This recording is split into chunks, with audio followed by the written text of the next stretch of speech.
Hey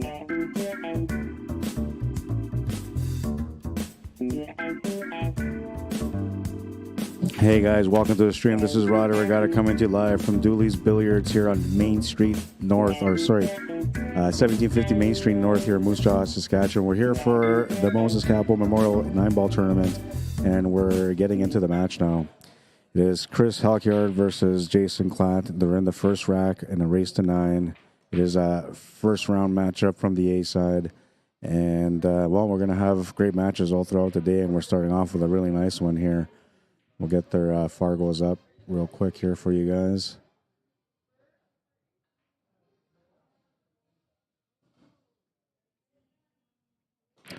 So Chris is a 623 Fargo, and KLATT is a 763. I don't know why I didn't update. 763.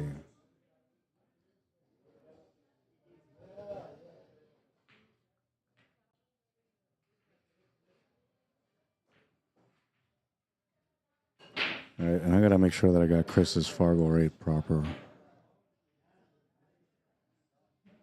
It might not be right. I believe he was a 621. That's what he is, not 623. This is the Fargo rate from yesterday.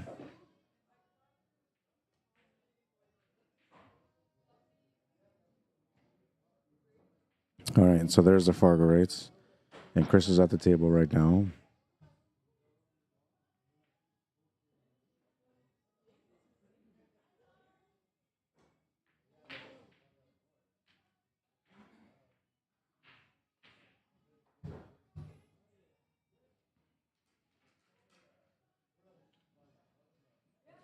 It's ended up a little funny here on the 7-ball. Now, one of the things about playing against a player like KLATT that it's a little bit tougher to play a safety against him because he's going to likely hit his ball, and depending on the safety you leave him, he might even make the shot. So you got to be very careful on picking your spots when you're going to play a safety against him. I'm wondering if he's going to try to. I thought he might try to go for maybe a bank side with the 8-ball sitting there in the side pocket, but that was a good shot.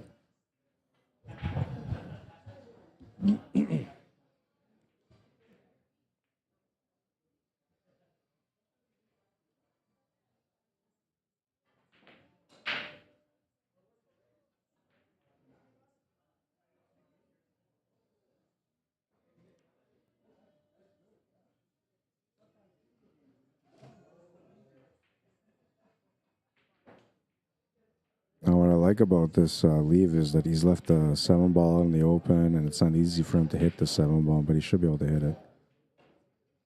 Oh, and he just missed it. So a good safety is going to reward him with a ball in hand. He'll have a chance to take that first game now.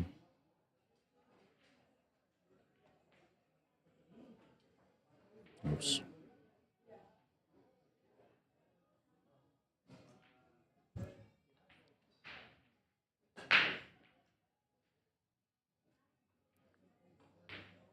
He's going to have to just draw this back here. He could also go off the top rail and back down, play around a little bit more, but most players won't do that unless they're practicing or having fun. But usually in a match and a showdown, they're going to just be disciplined and just draw back there like he just did. Makes the 9, takes the lead in the match, 1-0.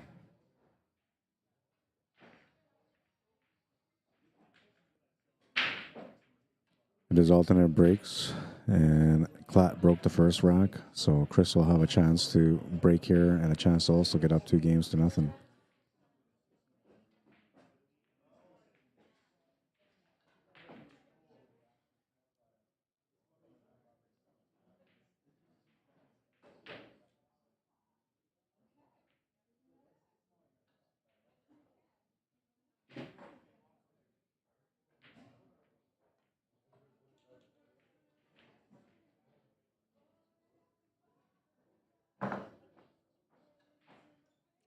We are in day 2 out of 3 for this event. So it started last night. They played a lot of the first round matches, but a lot of them got left for today, for this morning.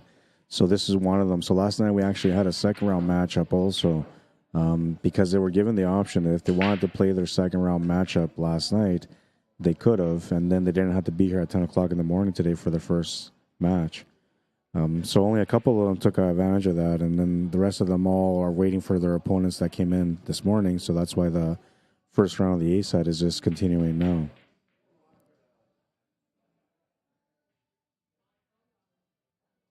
Fortunately for us, we got a really good match here for the opening of the day between Chris and Jason. Now, I watched Chris play before, so I know he's a really good player, and I've had a chance to watch Jason play many times over the years. I can tell you this is going to be a good battle. This will be a good battle. KLATT has the most experience when it comes to 9-foot pool. So he's in a comfortable spot, even though right now he's down 1-0. But Chris knows how to compete. He's a really good player. And he's going to put things together here to be able to try to fend off Jason from winning the first round matchup. Played a push there on the opening.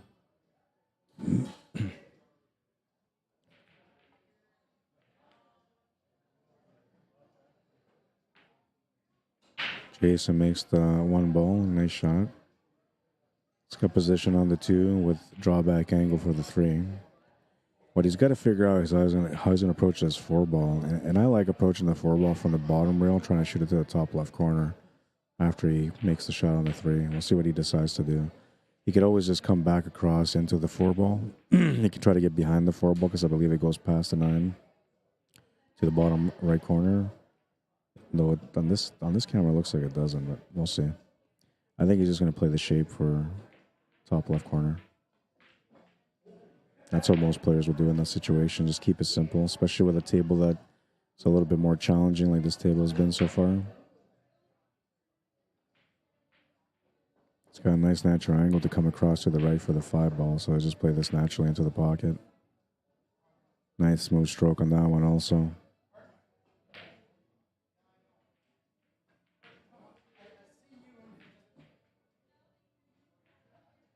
Here you can just play a 2-rail shape shot for the 7. You can even play off 1 with draw if you want to also. And I'll play 1 with draw.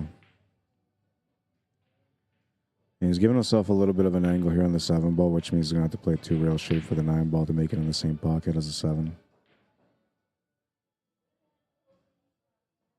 It's what a disciplined player would do, so that's what he's going to do.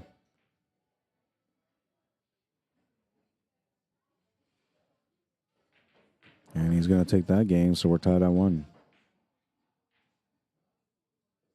Just a little reminder to Chris there that Jason is willing to take any opportunity he can get, and he'll make the most out of it every time.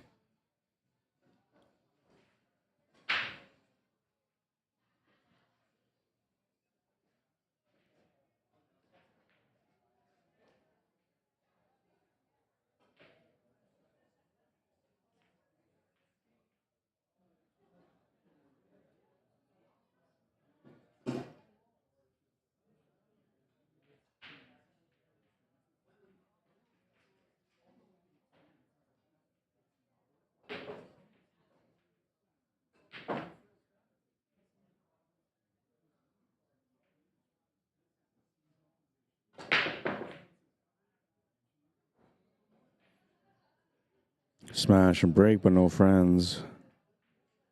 And I think he's left on my peak at the 1. Not to be able to play a safety here. I don't know what kind of safety we'll play here, though. I mean, you can only do so much with this 1 ball. I guess you try to thin and try to get off the top cushions back down, hide behind the pack in the bottom of the table. Yeah, something like that. He wanted a little bit better result, obviously. He didn't get it, but nothing he can do about it. The table's been turned over, and KLATT will have a chance here at the 1 ball.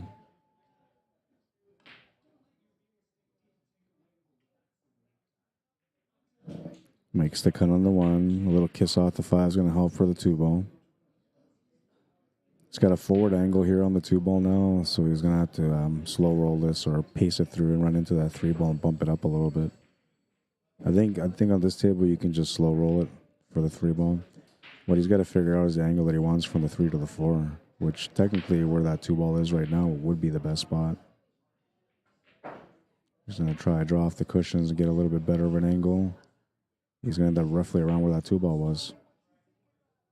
Yeah, Yeah, pretty close to it. He's got a little bit slightly better of an angle, not by much, but this will be enough to be able to get him across for that 4.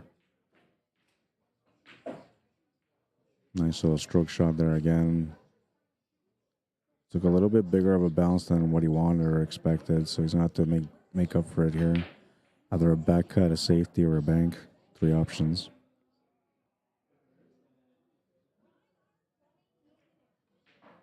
And there's some discipline right there. He just knew like there was no point of taking that back cut because there was going to be no reward, so he decided to play a safety instead.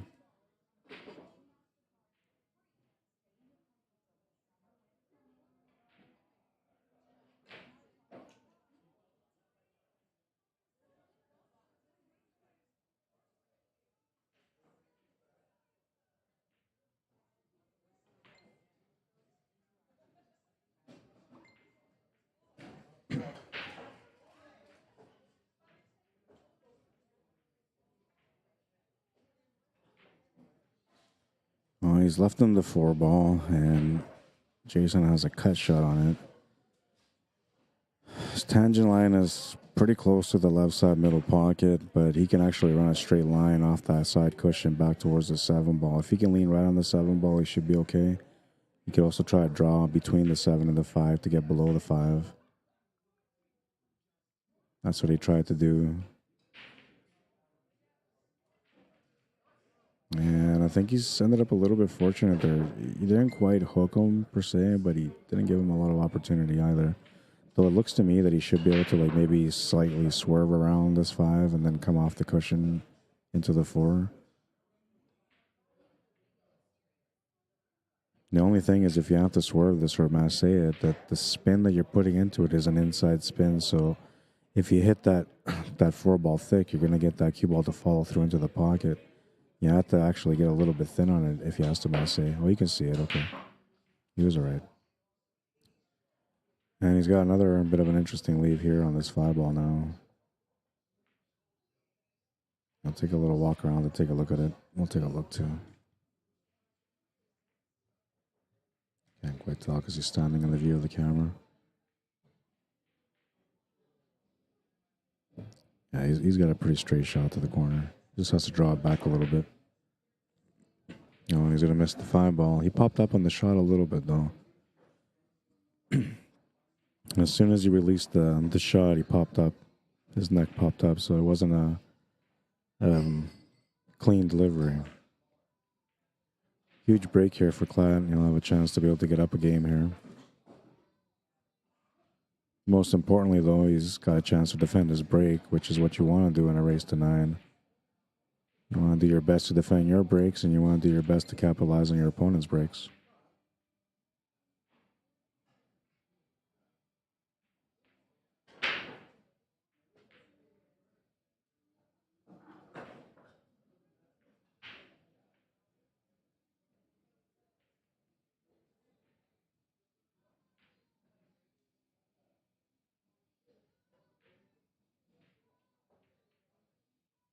Might be a little bit too much pace. Oh, it's going to be perfect. Look at that. Wow.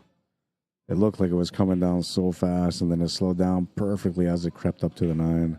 He's got the perfect angle here. He looked up like as if he thought it was too heavy of a shot, too, and he was thinking he was going to have to get out of position there, but it slowed down just perfectly for him. And he'll make this 9 to get a first game lead. 2-1. He gets his first lead in the match.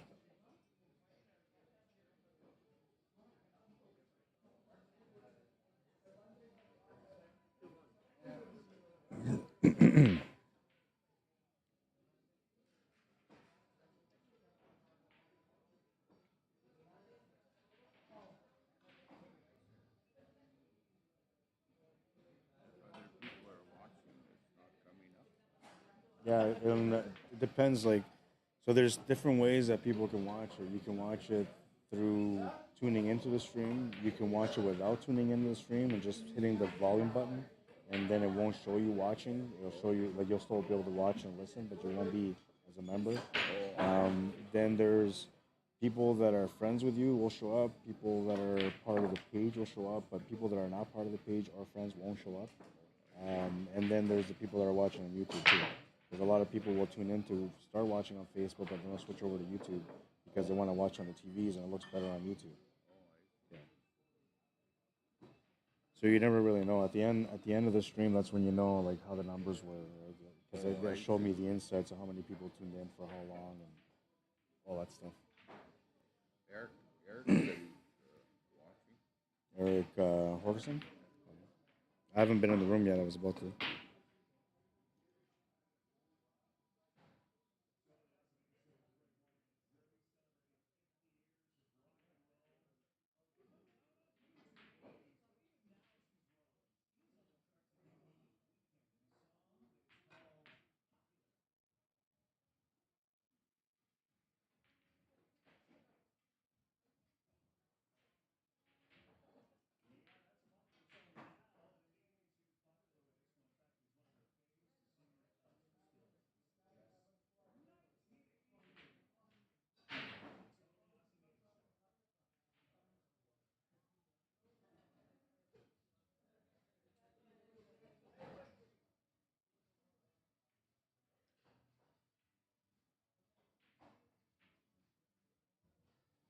All right, and I'm joining you guys.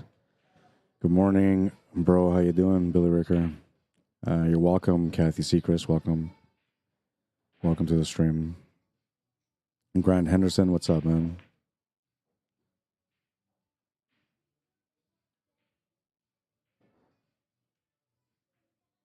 Just gonna have to paste this one through.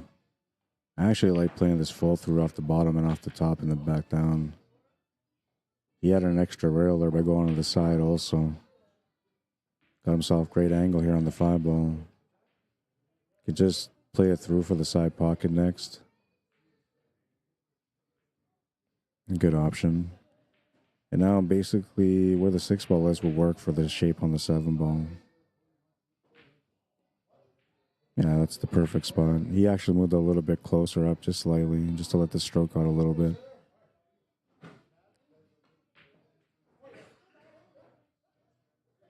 I'm surprised that he played this shot like this, but it's not too bad. I mean, he can just draw back a little bit, and with this kind of stroke that he has, he should be able to do it no problem.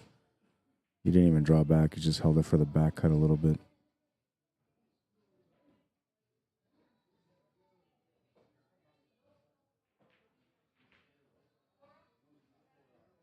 Makes the 9, takes the 2-game lead.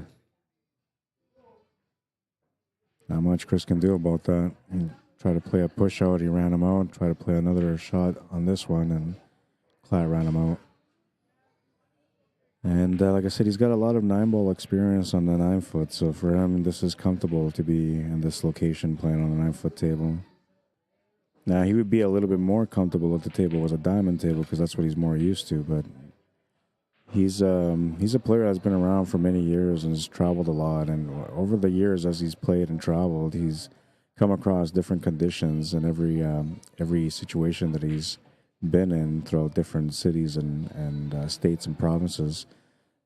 So role players are usually better at adapting to the conditions of the table than the players that don't travel as much, or the players that only travel to tournaments. Role players are the guys that go out there and they go play for sets for real cash out there, no tournaments. I mean, they'll play tournaments too, but the main reason they're on the road is not for the tournaments. It's to be able to play the sets, to be able to get that pressure experience.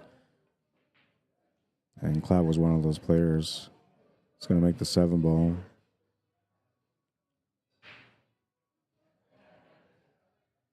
He's got position on the 1.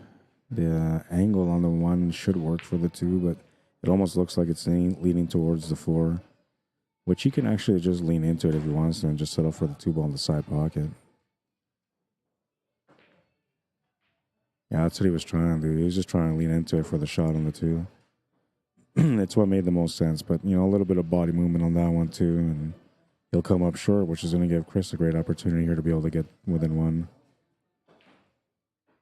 This table is actually pretty decent, man, but the 1 ball, you know, presents itself as a challenge because of the cut and the angle that he's got, especially because he has to hold position for the 2. I like playing this through off the side cushion, off the left side cushion, back to the middle to make the 2 ball in the same pocket as the 1. Gonna get a good bounce here. Oh, I don't know. I don't think he's got it to the corner. The 5-ball's blocking that. The only option he's got available now will be the side pocket or safety, which the side pocket could work. A lot of traveling for the cue ball and a little bit of traffic in the way for you to be able to spin that cue ball over off the rail to the left side of the table for the floor. So he's got to be careful on his decision here. I think you go for the shot still, though. I don't think you play safe here, but we'll see what he decides to do. Yeah, so there was a little bit of traffic in the way, and look at that. He avoided all of it. Avoided all of it, and he's left himself a chance at the 4. Now, this is a bit of an uncomfortable shot for somebody that wants to cut the shot. Somebody that wants to bank the shot's a little bit easier. I'm not much of a banker, so I'll be going for a cut here. And if I'm cutting this at full speed, going off 2 rails, even 3 rails for the 5.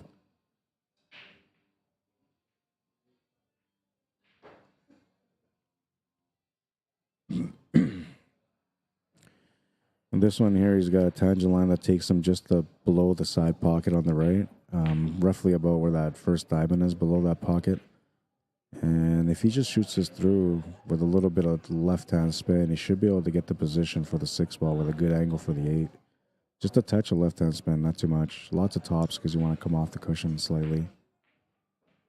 He tried to play it across for the 6-ball on the bottom right, but he should have hit that to be able to play that 6-ball in the bottom left.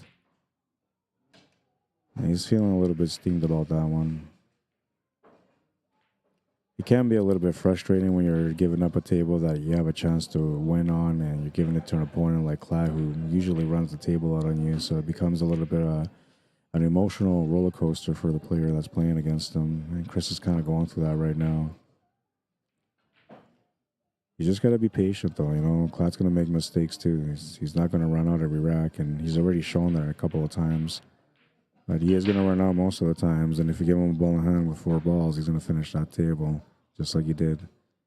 He's up by 3, 4-1.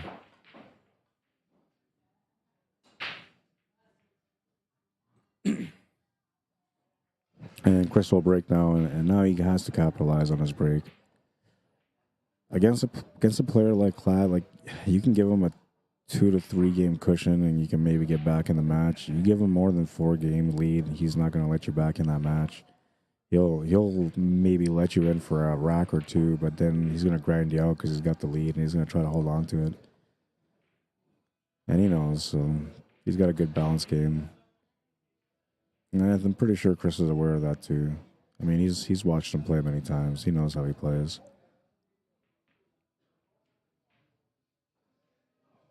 You would say that KLATT is one of the favorites to win the event. Same thing with Stephen Holm because they're both here. But there's a lot of players in the building and in the tournament that have so much experience that could easily become the winners of the event.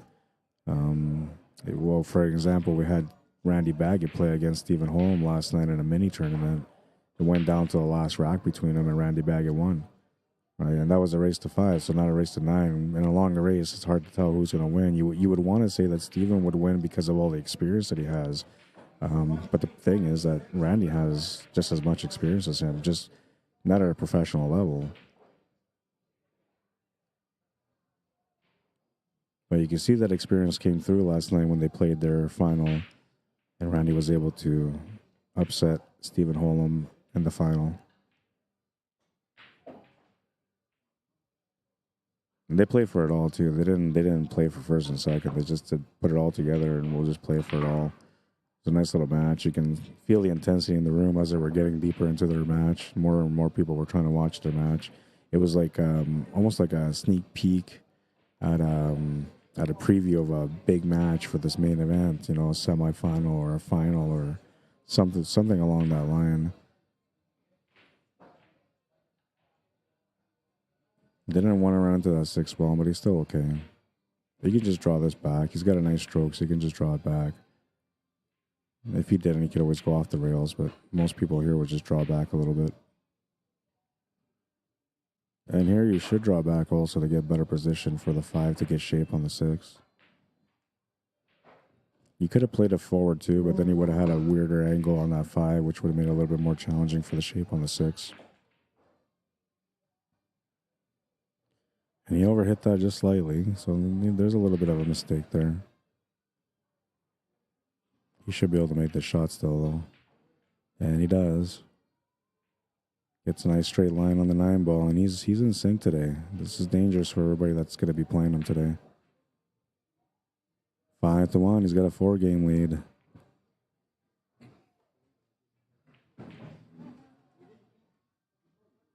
Nice shirt, Ben. Yeah. 5-1. Thoughts on that tear? He's always like that, though. You know, you can't give him too many chances. Give him one chance, and usually he'll punish you. Away, yeah. And it's so smooth, man. Like you can't tell that he's not warmed up yet. But I can tell because I watch him play many times. But when he's playing, like it just looks so flawless that you can't tell. Right? But it's so like how I know when he's not warmed up is because it's positional play. His positional play is slightly off, but his potting ability is so good that it doesn't matter. Right? I was watching him on live stream. Yeah, he's a fun player to watch. The big match they had last night was Randy Baggett against Stephen Holm in a mini. They played the final. They played for it all. Randy ended up winning it. They went to the hill. But it was a really intense match. Like it was a preview of a big match here, you know.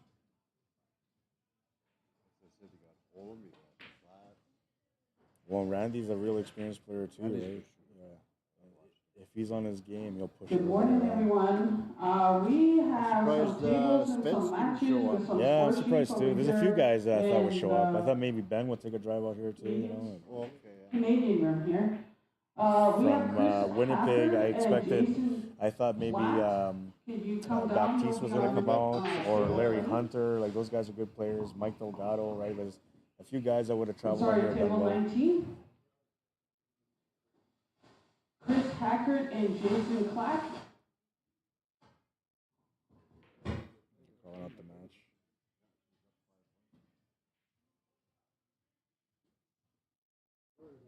Table 19, Chris Hackert and Jason KLATT. Yeah, it looks like they're playing it. Here we go. Table 20.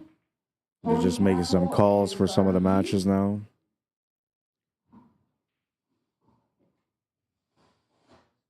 Tony and Garvey on table. Yeah, I'm surprised we didn't get that many Manitoba players come out. But I mean, we got KLATT here. We got Daryl Laquette. Randy Baggett is sort of Manitoba. He's actually Saskatchewan now, but for the years that I've known him, he's always been Manitoban. So I think of him as a Manitoban. On table 14. But yeah, I was expecting to see like maybe Johnny, Larry, a few of the guys come out here and play. They might come out next year though, especially now that they know that the payouts are really nice too. It's $2,500 for first for the men's guaranteed, and $1,500 for first for the women's. The women's event only had 12 players, so that's a nice payout for first place for 12 players. The men's event has 40 and 25 for first is pretty good. They're actually thinking about making it up to 3,000 for first, so there's a possibility it'll be $3,000 for first, making this a pretty lucrative tournament to play in.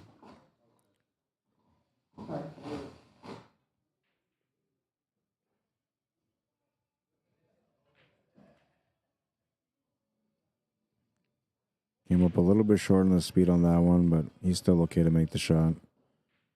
He'll just have to drive the cue ball off the rail. Kesselhoff and Daryl Laquette.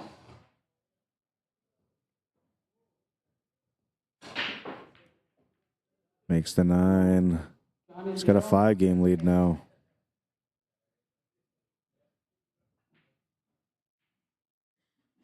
So that's John Kesselhoff and Daryl Laquette on table 17. And then,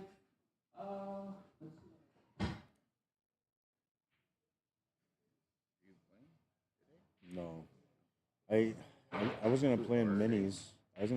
So last night, I waited for like an hour for a match and nothing came. So I was like, okay, well, I guess I'm done for the night, right? So then I went and signed up for a mini. And then before they even called my match, they called a TV table matchup. And I was like, I already playing in the mini, right? So I had to come here, and instead of being here, I wasn't able to do my job. I ran the stream with no commentary while I played my match, and so because of it, like I couldn't play good on the or on the matchup because I was thinking about the stream, and I couldn't do good on the stream because I was trying to play pool. So it was like there was no happy medium. I hate that feeling. I don't like. I feel like I drop a little bit of the professionalism that I provide when I do that. So I don't like it. So today I'm not playing. I brought my cues though for after when everything is done and I should run a few racks. So I played a guy I said last night for $20. I lost him. Like he wasn't a threatening good player, but he had so much luck going his way, and there was nothing going my way. And I don't usually play 9-foot, so it was even harder. Right? It's a little bit of an adjustment. I had like an easy finish to go up 2-1 on him too, and then I missed it. It's just it is what it is. You got some good comments here. Yeah, I'm gonna check them out right now. Good morning. We have some more matches. Camille Cappo and JJ Redwood. Brian Hastings, how you doing? It says, nice lineup of players in this tournament. Yeah, I know they got some really, really nice players in this tournament. Grant Henderson said, thanks for the stream, Rod. Moses was a great friend for many years. My heart is with the CAPPO family always, and while I watch from Manitoba. Thank you for tuning in, Grant. I wanted to come out here and be a part of things. I just wanted to be here for them. I got a chance to meet Hadar and Cameo over the last year. And like I know Cameo's tuned in to watch my streams. I know Hadar's been there to watch my streams. Yvette watches my streams sometimes too. So you know, like they've been supportive. And so when this event came up and they asked me to come out, I just said yes. I just wanted to be here for them. I didn't know Moses, so I didn't get a chance to watch him play or to get to know him at all. But I know the rest of the CAPPO family, and they're pretty good people. Humble, gracious, you know, carry themselves in the right manner with everyone. Very respectful people. So I came out here to help them out and cover their event. And they've made me feel like royalty almost. Taking care of me anyway, and I appreciate it. Yeah, KLATT's on a tear, man. He's here to win today. He's gonna be a tough guy to deal with for everyone that plays against him. At a 763 Fargo rate, you know, he's not gonna miss too often, and he's showing that he's playing pretty good right now. I wouldn't quite say in form, but he's pretty close to being in form today. And that's only going to get better as the day goes along and he plays more matches and gets more used to these tables. So far, he's done a pretty impressive job in this one. Got a little bit of a funny bounce off the pocket there, but I think that's the way he was trying to play it. I don't know if I caught it or not. 7-1. He's got a 6-game lead, taking off with his match. Yeah, this was an interesting shot, the way it spun off the rail like that. Oh no, it was just natural spin. Okay, I thought I didn't see the full shot, so when I looked up, I just seen the 6-ball coming down, and I thought that it took a spin, weird spin off the top rail back down, but that was just natural. It's just me not waking up yet.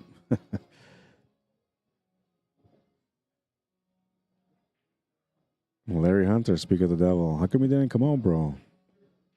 You'd be one of my favorites to win the event. Alan Wang, how you doing? Jeff Engel, Clement Nicolini, welcome to the stream. Gail McCarchuk, welcome. Brian Hastings says great shooting, Mr. KLATT. Yeah, he's playing an amazing game right now. He's very, very in sync with his game. Slightly off on the positional play, but I mean that all comes when you start getting used to the table a little bit more and more. And you can see, like, so far, he started off a little shaky with his positional play, but he's been making up for it with great shots. And now he's starting to get into sync with his positional play, which is making the shots a little bit easier for him. And like I said, man, as the day progresses and he keeps playing and gets warmed up on these tables, he's going to become the player to be watching out for, to be looking out for. And look at that smash and break. 3 balls off the break, ball in hand because he's scratched, and Chris will get a chance to get going here. It's easy to feel deflated when the score is one-sided like this, you know, but all good players just find a way to grind back. And I mean, being down 7-1 with a ball in hand, this is your opportunity to start grinding back one rack at a time. It'll be tough to hold back KLATT from winning 2 games, you know, especially because he's going to have a couple of breaks coming along his way. But you just got to do your best, you know, just try to play each shot as you know and try to get through the racks. And before you know it, you know, you found yourself in a battle. And the thing about these great players like KLATT is that when they're in the lead, they play amazing. But when they start, you know, losing or they start getting caught up by the other player, they get riled a little bit, and they'll show on the table. There'll be a couple of mistakes here and there that where KLATT will get pushed around, and he'll be in a pressure situation. You know, as long as Chris is able to put on a couple of racks here, moving forward. This one here is the one that matters the most, though, because he doesn't want to let his opponent KLATT get on the hill, and he's got a little bit of work to do here. The shot that's coming up now is going to be the one that matters because position of 6 is going to be key for the finish.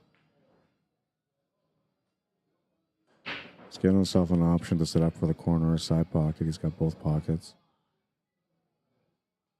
I don't think he's got enough angle to hit off the bottom corner to be able to shape up for the 7 ball, so he might actually have to go to the side and try to avoid that 9 ball, which he can do. He should be able to avoid that 9. And he did, but he's lost the pace on the cue ball. He's not too happy about that. This would be a time for him to maybe take a little lap around the table and just kind of resettle into the shot. Right now, he's a little bit unhappy with the position that he got on the 7 ball. And usually when players are thinking like that, they have a tough time making the shots. But he's going to make that 7 ball. And that was a nice little reset for him. Or maybe it wasn't so much of a reset. It was more like a commitment to the fact that he had to just make the shot. There was no other option there, so he made it. And now he's in a position where he can get on the scoreboard again as long as he makes his 9.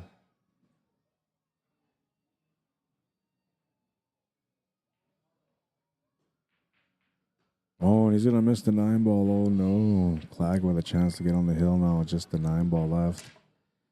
And Chris is a little rattled here, which is understandable. You know, the game is a very emotional game, so you go through the ups and downs emotionally just like you do physically at the table, especially in the first match of the day when you're just trying to get going, you know. KLATT makes the 9, no problem. He's on the hill. Just a little bit of a bad roll there for Chris. Wasn't quite ready on that 9. What's up, Chester? How you doing? Mike Delgado, welcome to the stream. Hey, Mike, I was saying you should be coming out to this tournament, man. They'll be on every year. You should come out and play in this one. $110 buy-in, double elimination, straight races, race to 9. Right now, they're at $2,500 guaranteed for first. Possibly $3,000.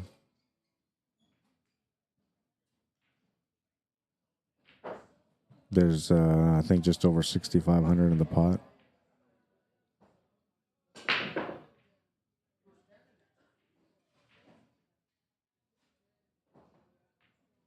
A dry break, but a good leave. He's left him nothing on the 1 ball.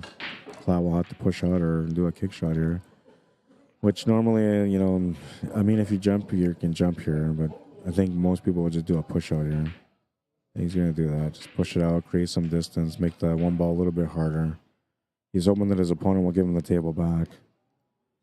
But because his opponent is down on the scoreboard right now, there's not a chance he's going to give him this table back. He's going to try to take it on. No guarantee he's going to get another opportunity than this, so he's got to get up there and try to make it work.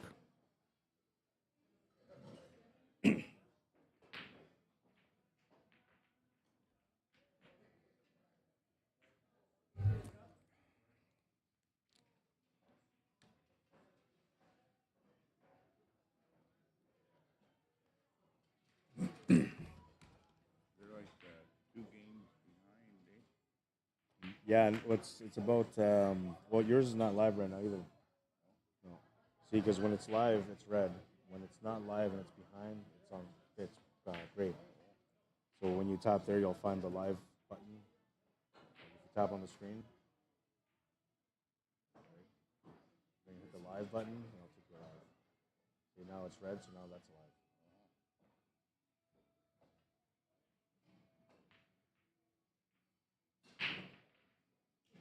Oh, and he almost missed that shot to the corner.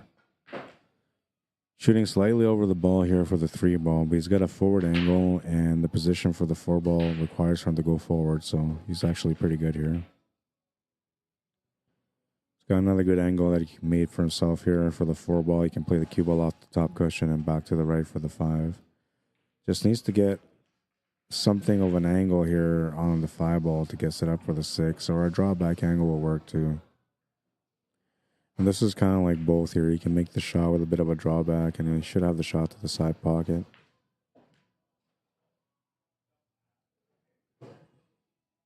Here you can just play this through off the left side cushion for the 7 ball.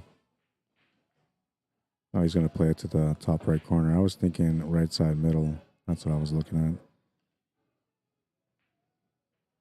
He left himself a little bit of angle here on the 8 ball to be able to make it natural to get shape for the 9, and he can smell the finish. He's going to finish this table. Warmed up by now. Chris says that's good. He's not going to let KLATT shoot that one.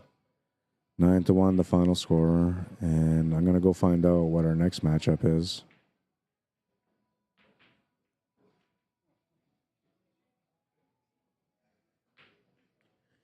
And I'll be right back.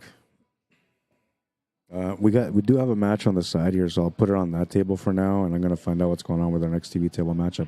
Give me a minute.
All right, so we do have another matchup, and I'm just gonna hunt this down right now. Fabian Iron Eagle on table 19. Can you come get your support? This will be another good matchup for you guys. And Fabian Iron Eagle on table Just 19. gonna find the draw. I believe this is the second round matchup now, and it's at the bottom of the bracket. For those of you following the bracket, it is a third round matchup. And Jared Kishayinu against Fabian Iron Eagle. I'll set up the scoreboard.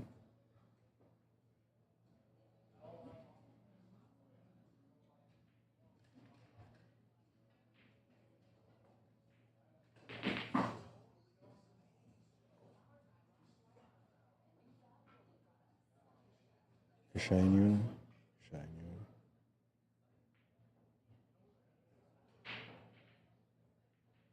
Kishayinu versus Fabian Iron Eagle.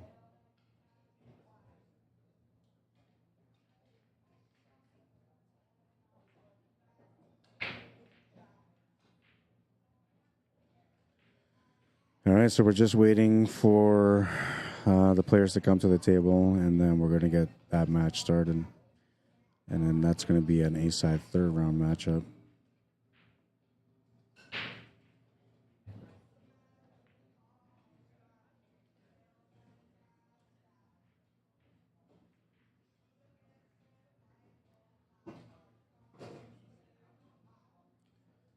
And both players are just about to get up here.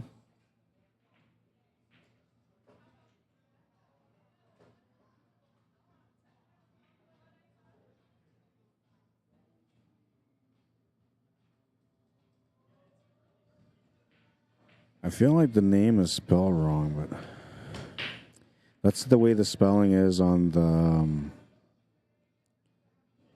Challonge bracket.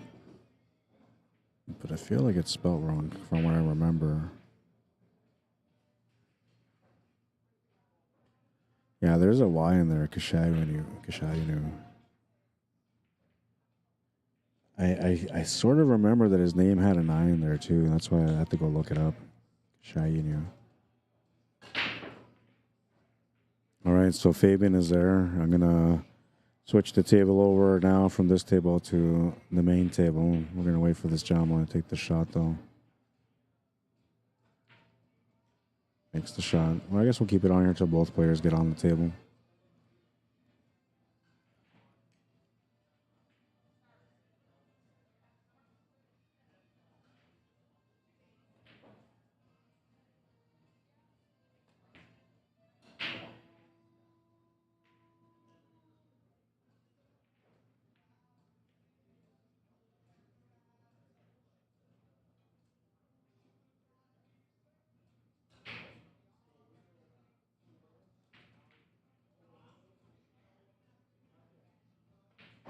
And so this player's got this table figured out pretty good.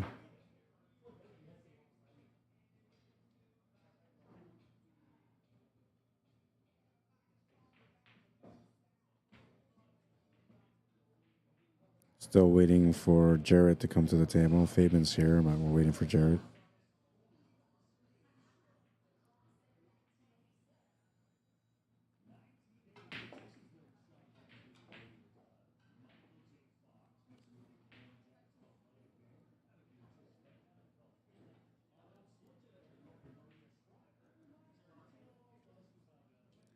Looks like Jared's coming up now, so we'll get that all set up.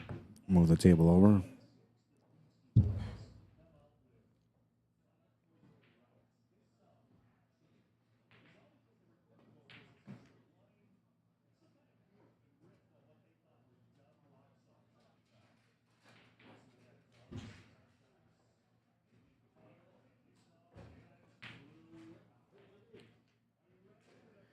All right, so they flipped the coin and they're about to get going.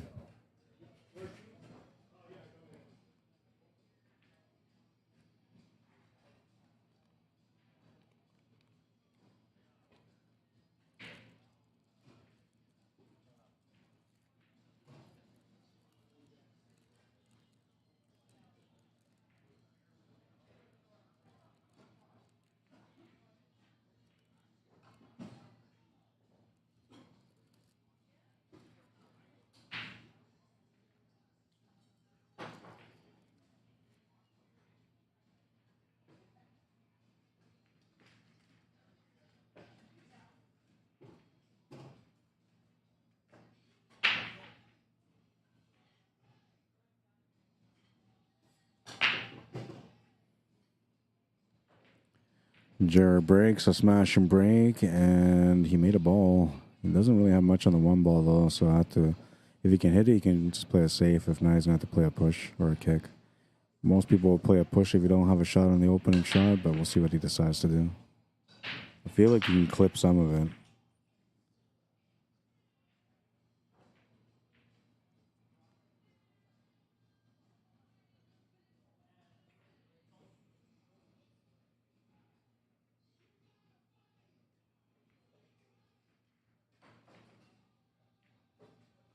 Just a push shot.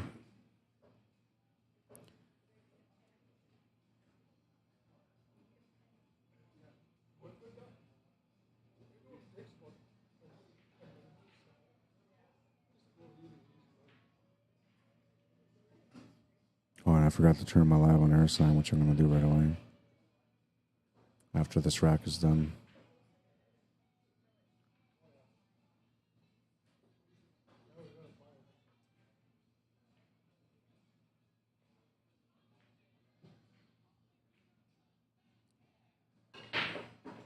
Playing a safe shot. Doesn't leave his opponent much except for a bank on the one.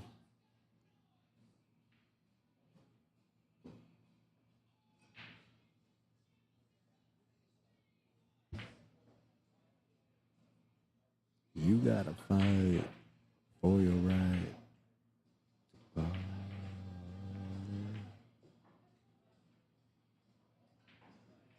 Got some Beastie Boys going on in the background. Come up short on the shot. Turns the table over to Fabian.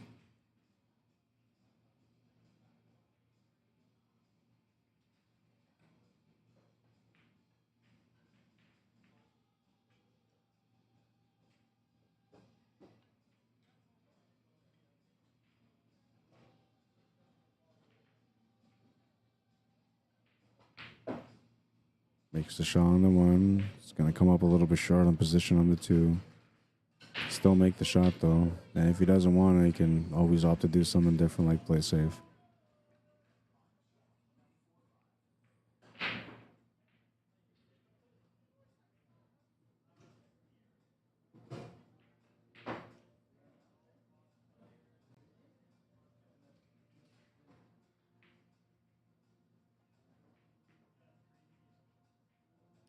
Makes the cut on the two. I don't know if you can see. I don't know if you can see the three. Oh, it looks like you can't. He's about half ball hooked on the three. You can still go off the cushion to be able to hit it. You can almost even pot it from there. You should be able to actually take a good shot at potting it there, but I feel like if you try, you might leave it over the pocket. Goes for the hit. It's going to leave a good leave on the three ball.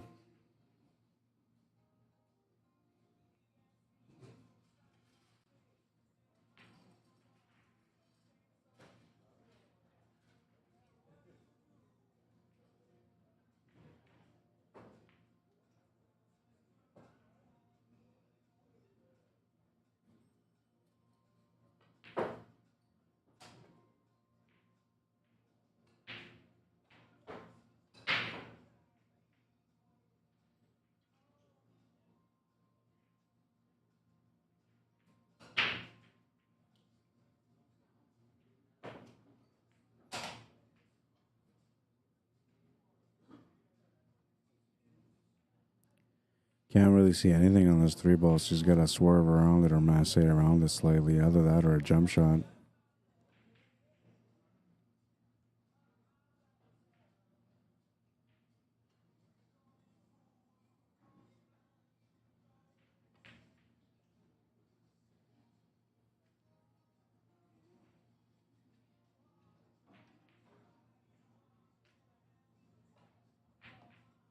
Oh, he can see it. I thought he had to swerve around it, but he can see it. It's all about patience on this one now. Just waiting for the right moment to strike. Right now, Jared's got a great chance to strike on this three ball, though, with good position or good angle for position on the floor.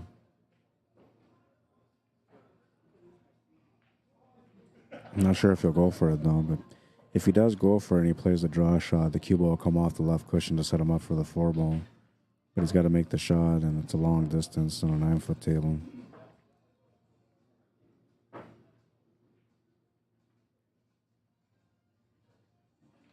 Shell Cappo, welcome to the stream. Michael Renaud, Earl Cameron, and Gerard McIsaac, how you doing, man? Welcome to the stream, everyone. Ronald Pagan, welcome to the stream.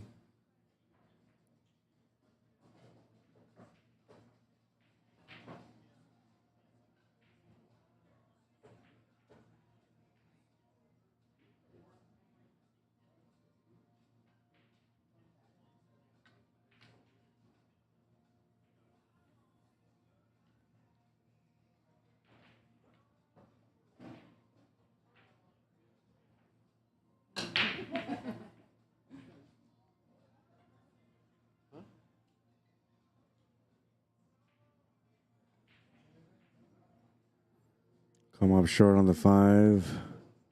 He did have position on the 6, so that's going to leave a tough leave on the 5-ball. Oh, he didn't even have position on the 6. He would have been hooked had he made that shot. Given though, had he made the shot, the angle would have been slightly different, so he might have actually had shape on the 6-ball afterwards. All that matters though is that the lead that he's left here is a challenging one for Fabian, and we'll see what he can do here. Possibility of a bank corner is there. He'll try the bank corner, come up a little bit short. Didn't really come up too short on the leave on the 5-ball. I feel like he could still maybe cut this to the side pocket though. Definitely a tougher cut than what it could have been. But I'm pretty sure he can make this to the side pocket from here. Now all he's got to do here is just watch out not to get hooked by that 9-ball at the end.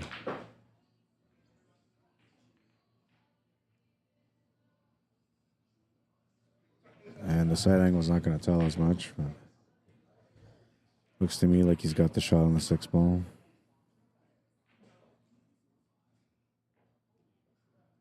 He's got a good angle here on the 7-ball.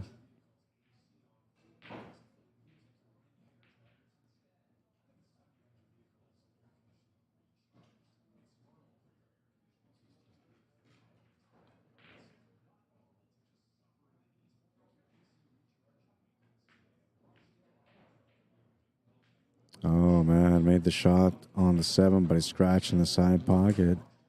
So Fabian Iron Eagle with a ball in hand and a chance to take the lead in this match. Just the 8 and 9 remaining.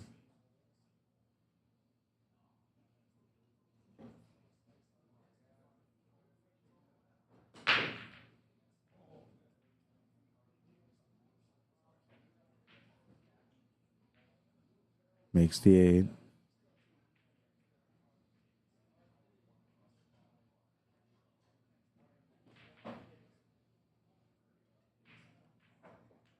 And he makes the 9. He's on the board.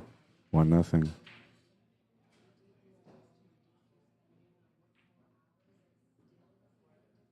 And I believe Jared broke first, so it's going to be Fabian's turn to break. A chance to get up 2 games now. By the way, can you guys hear me good or not? Because I feel like you guys can hear me, but I'm not sure.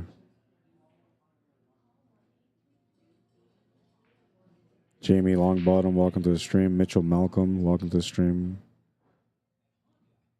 Samantha Jane, Baby Che, Eliana Noah, welcome. And Dallas Head, welcome to the stream. Abdul Halim, welcome to the stream. And let's take a look at the YouTubers. How you guys doing over here on YouTube? We got Brad watching the stream. Says, good morning, Rod, and thanks yet again for the stream. You're very welcome, man.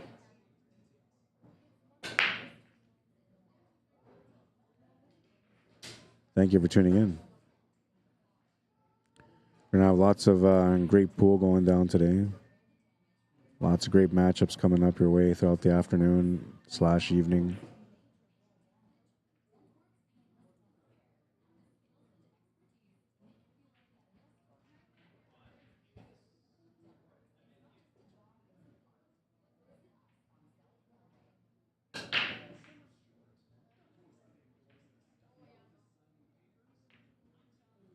Put up the chat here also. That's the YouTube chat that's in the corner. So if you guys are commentating or making any comments on YouTube, it will show up on the screen.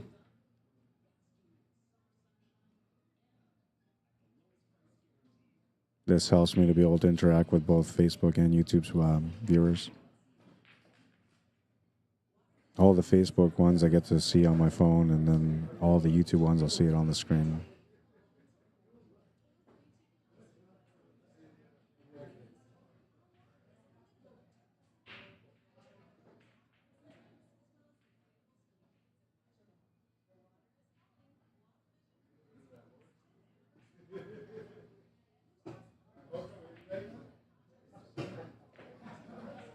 Makes a beautiful cut on the 3.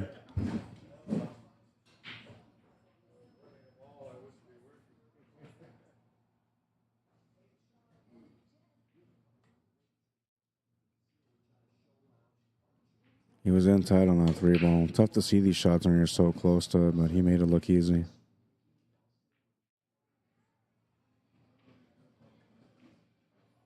He's got great position here on the 6 ball now.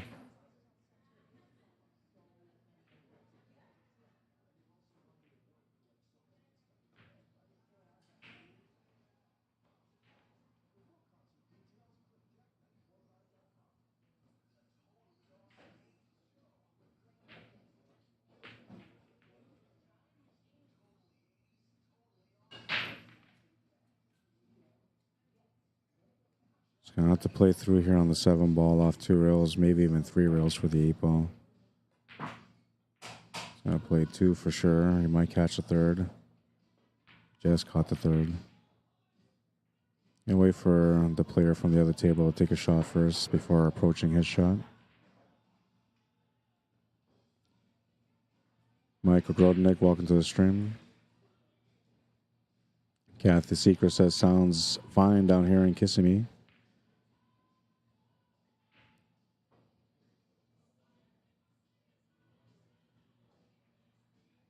Trying to not be too loud for the players that are playing, but at the same time, I'm trying to be loud enough for the viewers.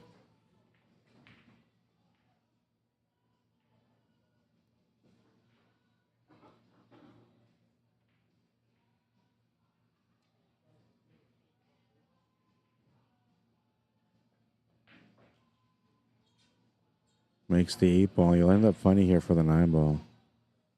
This is not a good spot for him. He's in that spot where you play a safe or a bank, or maybe you do both, a bank safe.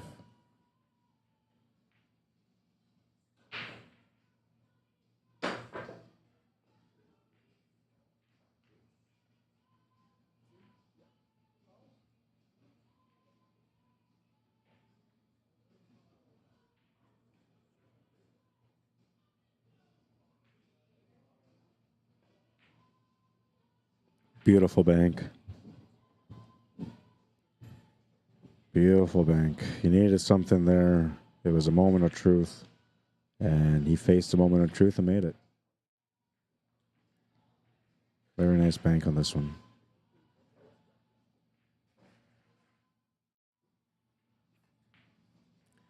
So we're tied at 1, and we're going to move into rack number 3 now. That will be Jared's break.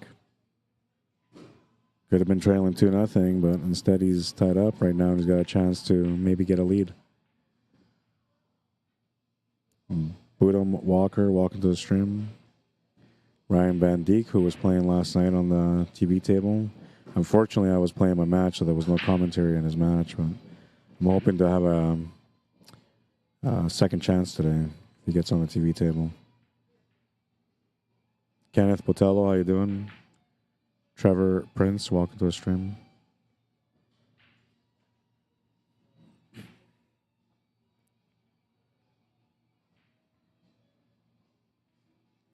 Looks like nobody's interacting on YouTube, so I'll just take that down for now.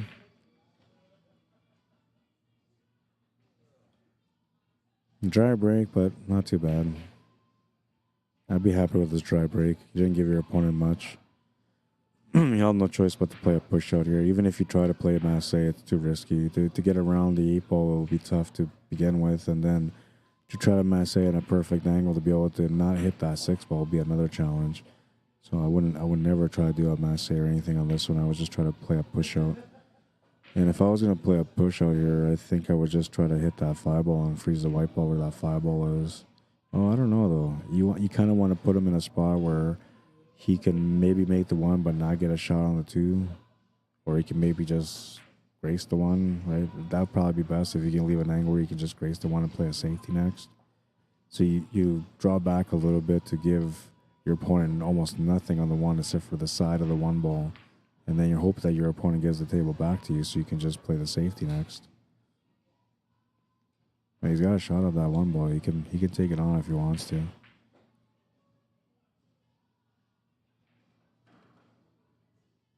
He's got the full 1. He can make this 1 no problem.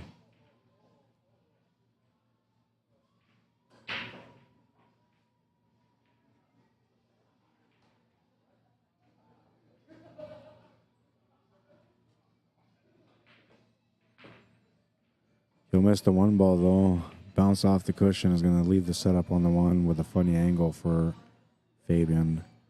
I don't know. I don't think you take the shot on because it looks to me like it's a natural scratch.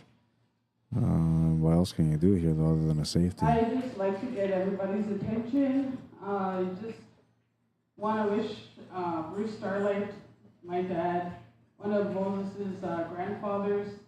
You got to stand up. He just got his honorary doctorate in Doctor of Law at the Mount Royal University. He has a birthday today. He's 76 years old.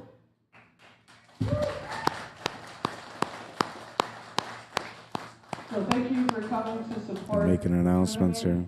And being here with us. This is one of Moses' grandfathers, and thank you for being here. Him and my mother, Bruce and Deanna Starlight, as well as my sisters and brothers, funded the junior part of the tournament that's happening today in Regina, Saskatchewan. So thank you again.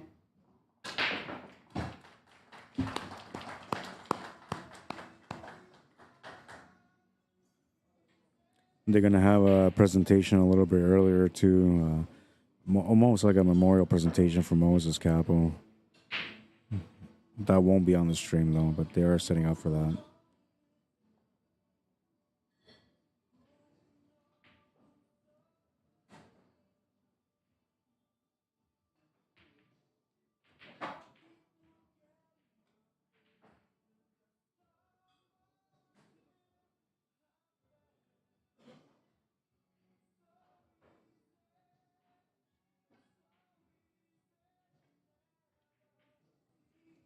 Gets the hit on the 1. He's going to leave a shot on the 1. No real pockets available except for the top left corner, or a bank corner to the bottom left corner.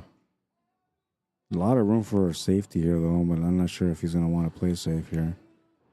Each player looks at the table differently, and this almost looks like it's an opportunity here, so you might take something on instead of playing safe.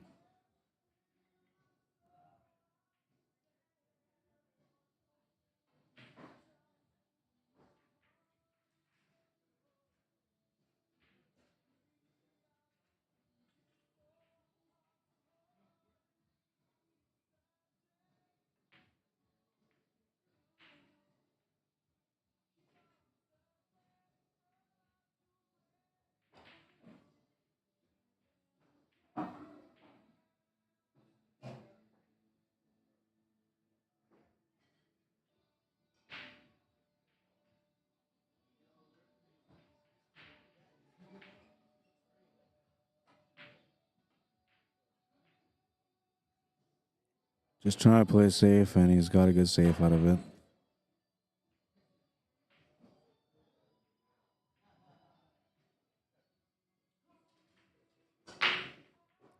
Randall Crooked Neck, welcome to the stream. Chung Han, welcome to the stream. Timothy Bowen, what's up, man? Welcome to the stream.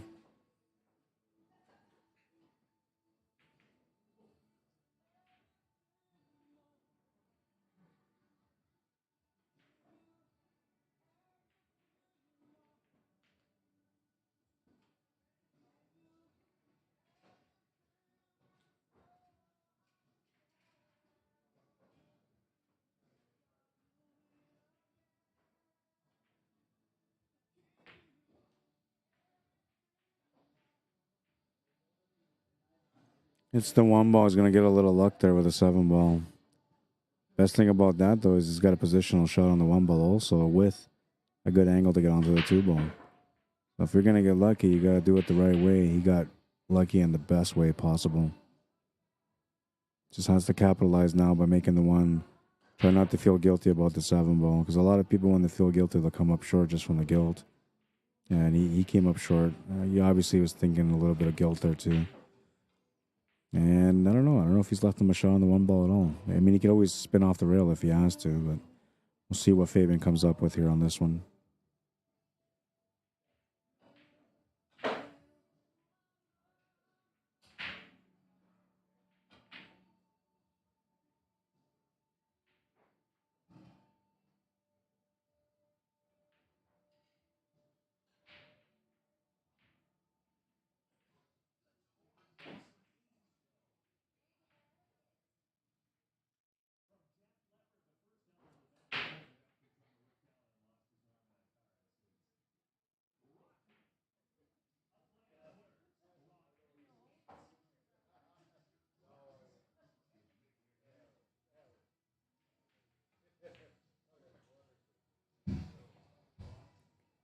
He does have the shot on the 2 ball to the corner, but it might be time to try to take the 2-9 on, which is what he tried to do.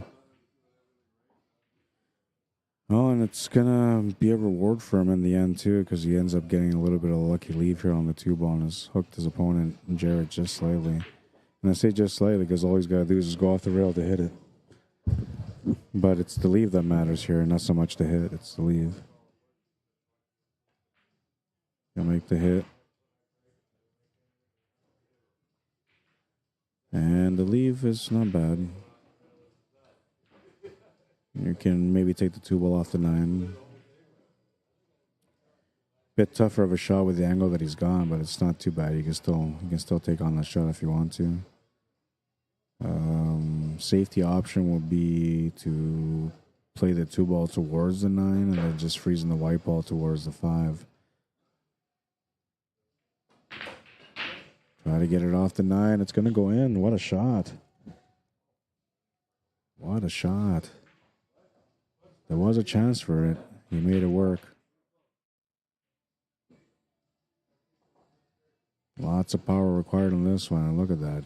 Just made the pocket.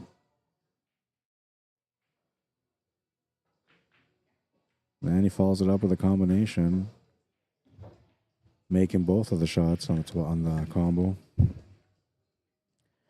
That will make the work a little bit easier for him now, because now he's just got the 4 and 5 left.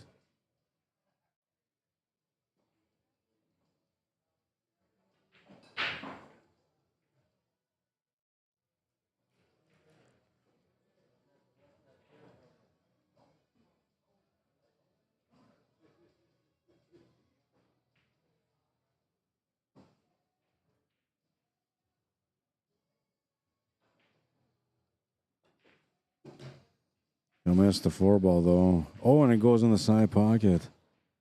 A little bit of a lucky break there. And now he's got to watch out not to feel guilty here, because a lot of people will feel guilty in these situations, like I said. So he's just got to kind of reset, find the shot, make the shot, and not worry about that. Not worry about the fact that he got a little lucky there, because luck is part of 9 ball, and you got to expect it. Makes a great shot on the 5.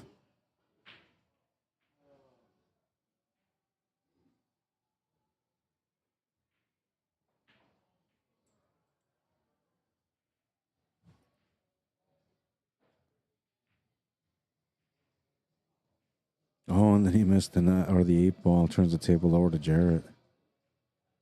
That's the second time he's missed an 8 ball.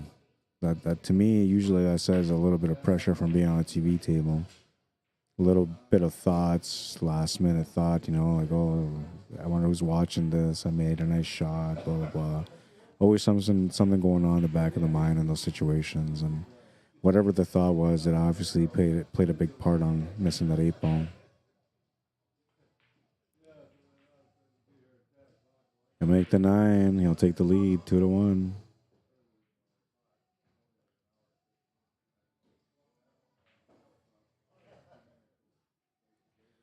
In 9-ball, there's always going to be moments where you turn the table over for your opponent to have an opportunity to get on the board, and you got to just not feel bad about it. I mean, it's part of the game. It's going to happen, and whatever you've done to create that mistake at that moment, it's already done. You can't do nothing about it. So there's no sense in dwelling it, and just, reset, keep going. Fabian's playing pretty good right now, and though he's given his opponent a chance to be able to take the lead in this match, the fact that he's playing pretty good is what he should be keeping in mind as he's going on in the match here. That way you don't start, getting into your own head a little bit too much, and then next thing you know, you're falling apart and you can't play well. Best thing to do is just stay composed and focused. And a race to 9-2, it's a long race, so being down by 1, not that big of a deal. And being down by 2, even not that big of a deal. You kind of start worrying about things when it's 3 or more, but so far he's in a good battle. He's got a great chance here still, and he just made a ball off the break. Now it looks like he might have a little bit of a clip on the 1 ball. I don't think he can make it. Maybe a crossbank corner will be the only way to make it here. We'll see what he decides to do, though.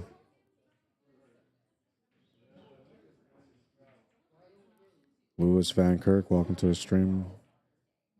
Justin Pimento, Diane Cross Sumka, welcome to the stream.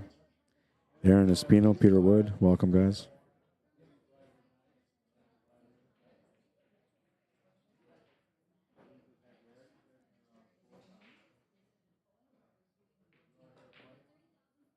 Tries the crossbank corner on the 1 ball. He'll come up short on 1 pocket, but he makes it in another.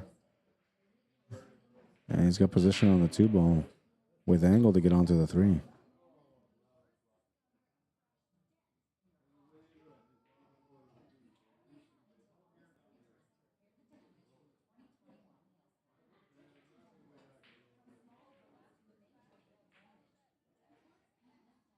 We'll use that 9 to get the position on the 3. Now, he should be taking a little walk to see what he wants to do for the 4 ball, but it does go to the side pocket, so he knows all he's got to do is just follow it up. But it's always good to check your angles, to make sure that you got the proper angle for the next shot after that.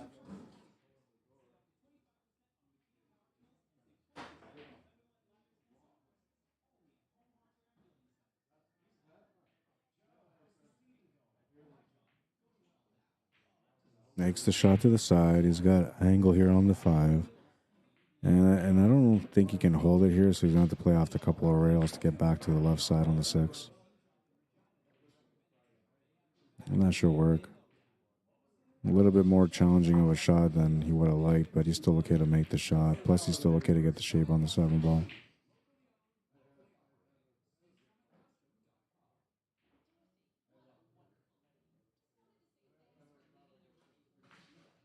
Oh, but he'll come up short on the 6 ball.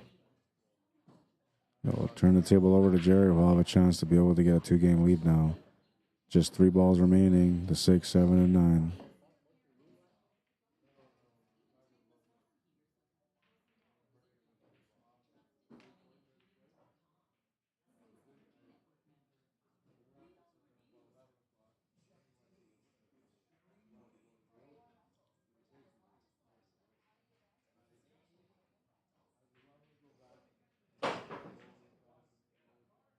Makes the shot on the 6. He's going to have good pace here to get onto the 7. May not be straight, though, but he's still okay to make it.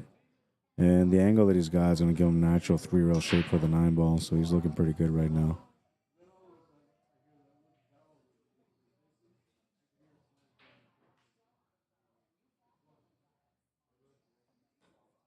Yeah, that wasn't going to be much of a problem for him there to get onto the 9 as long as he made the shot on the 7 ball. He'll make the 9. He's got a 2-game lead, 3-1.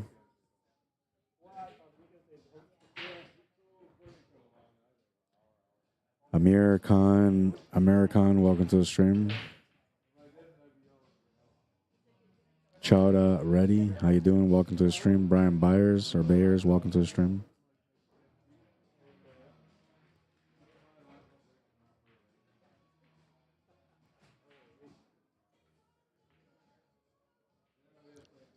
Three to 1 in a race to 9, and Jarrett Kishayanu is breaking next, a chance to get up 3 games here. You always want to get off to a good start in a match, and he's done that so far. He's got a good 2-game lead, a chance to get up 3. Things seem to be going his way so far, including the luck a little bit. Though Fabian's had a few opportunities with luck as well, and luck seems to be going for both players right now. A little bit of a balance. Usually you see like one player get the momentum for a bit and then the other player gets the momentum for a bit, but on this one it's been fairly evened out. You know, make a nice break here, makes 2 balls off the break, the 4 and the 7. It's got position on the 1 with angle to get onto the 2. A little bit of a tester on the shot though, but everything else as far as what comes after the 1 ball is all set up for him here, as long as he makes the 1 ball.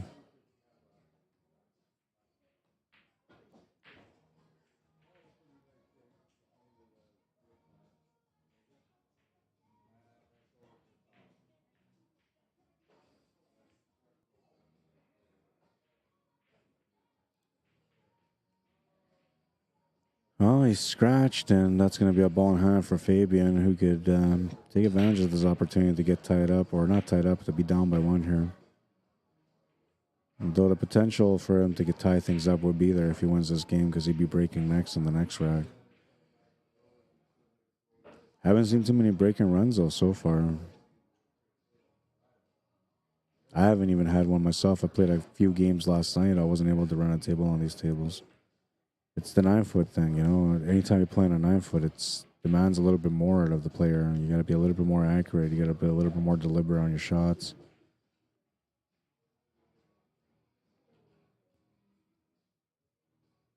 And most of it is like for me, I play on a bar box most of the times, right? 7-foot. So the switch up between the bar box and the 9-foot is really, it just comes down to speed. When you're playing your normal shots on a 7-foot, those shots on a 9-foot will be the same, just a little bit extra more pace on them. That's all, for it to get to the pocket because of the bigger size table, right?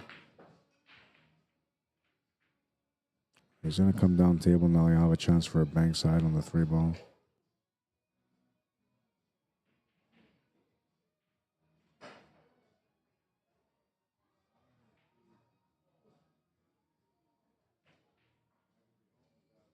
Oh, he's going to make a beautiful bank.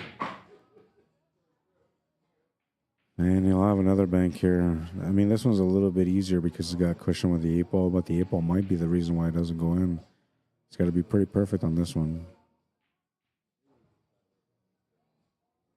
It's got to work it out. This was a nice bank, though. All pocket.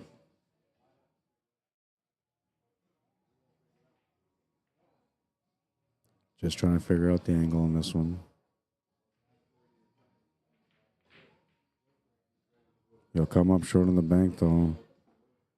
And that's going to give Jared a fairly straight 5 ball to the corner. 8 ball sitting by the pocket, so all he's got to do is make the 5. The 8 ball should take him naturally down for the 9 ball. All the work is here on the 5 ball for him now, which is a pretty straight in shot. Yeah, you can see from that angle it was pretty straight. And now, because he's up 2 games, you don't have a chance to get up 3 games. That's going to give him a little bit of breathing room, a little bit of extra confidence on the table as well. It's going to make him the more dangerous player in this matchup. 4-1.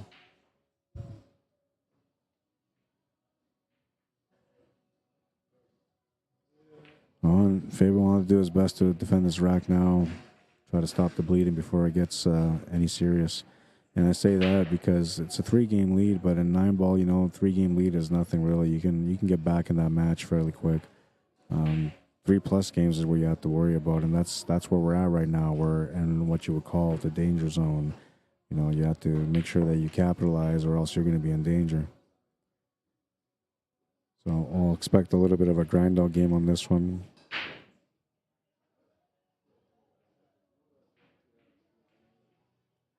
Dominic Mikowski, welcome to the stream.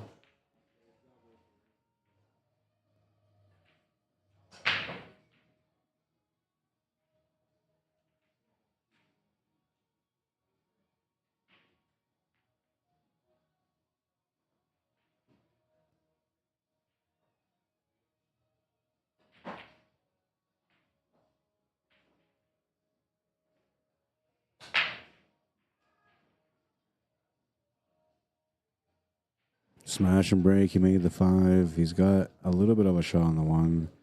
2 balls on a tough spot, so this table is not going to be a run-out table. Likely, you're going to have to start playing safety right off the hop. But we'll see what he decides to do. See if there's any chat on YouTube. Oh, we do have some chat on YouTube. Shorty Dancer says Jason KLATT is still playing. Yeah, Jason KLATT is playing. He just won his first round matchup, so he's waiting for, I believe, an opponent for the second round. And this is a third round matchup on the A side. So they're starting to like play first round is almost done. They're starting to play most of the second round. And now they got some matches in the third round that are starting up, which means that the B side is going to be coming up soon too, because they got to get the B side going also.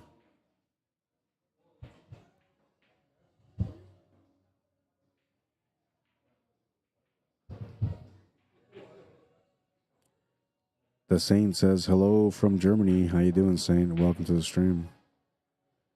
Pleasure to have you on board. I don't know how to get rid of this heart thing, man. It's annoying.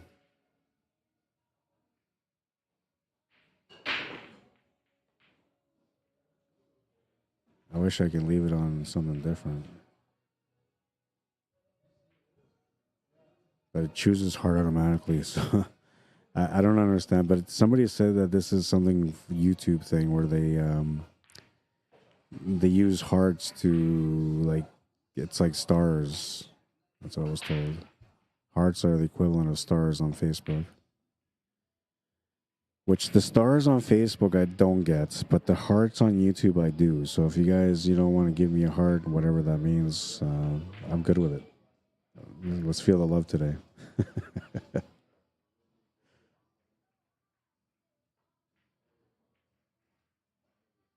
Not much of a shot here on the 2-ball. Safety, I guess, would always be an option, but kind of tough to leave a safety on this table. Everything's kind of available for him.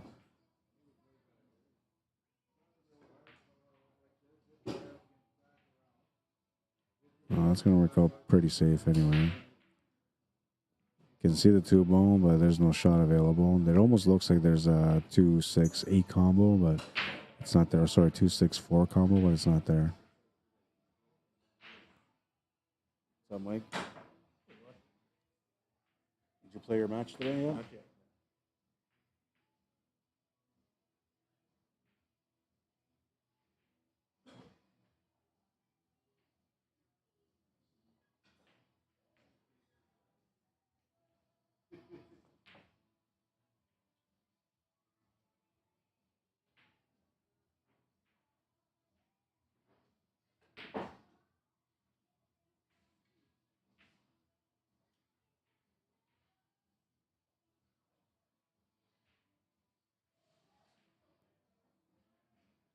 Smart shot to play the safety. Not much else he could do there, and he's locked him up pretty good. And he didn't give him the side rail kick shot. All he's got is the top rail kick shot, which doesn't really help. Especially because normally here in the top rail, you try to play off the 2 banks back down. He's going to have to play off 1 bank straight up and back down, making it a little bit more challenging, I guess, because the leave is almost a scratch angle, and he's got to be careful on how he hits this 2-ball.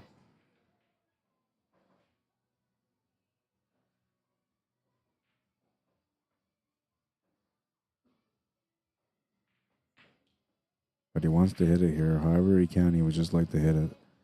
Try to avoid giving his opponent a ball in hand.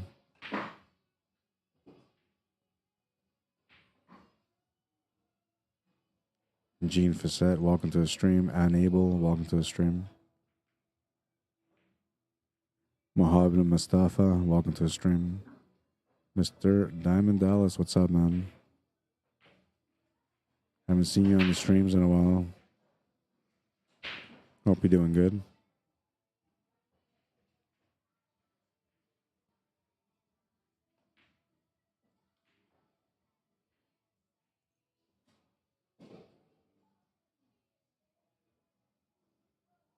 Dino Dev says Jason just won 9-1 20 minutes ago. Yeah, that's right. He was off to a good start in his match, and like he was spending some time yesterday trying to figure out the tables. And when I came in, I said to him, like, this table is going to be the TV table. So then he got a rack and he started working the table here.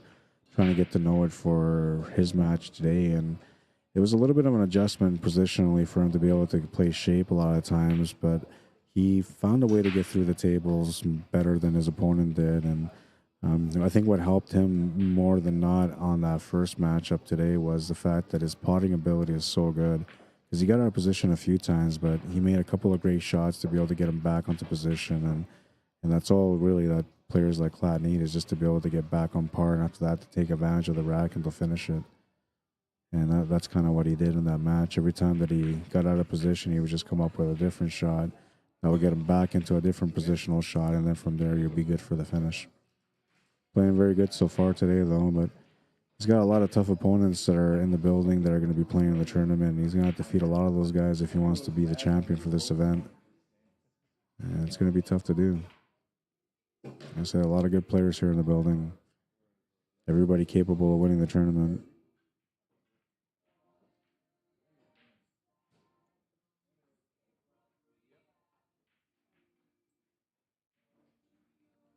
A little bit of body movement. He got up quickly on the shot, so he's going to miss that 7-ball.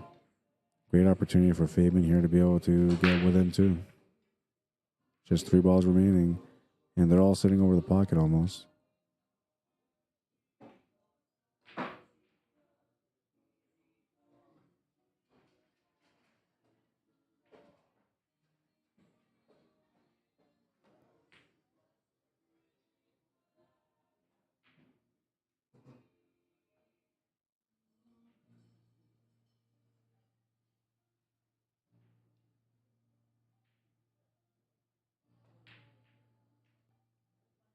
Makes the 9. He's down by 2. And you'll have to wait patiently for an opportunity on rack number 7, because it's going to be Jarrett's break. But that was good. He needed to get that game under his belt to stop the bleeding. Great in, Duchette. Welcome to the stream.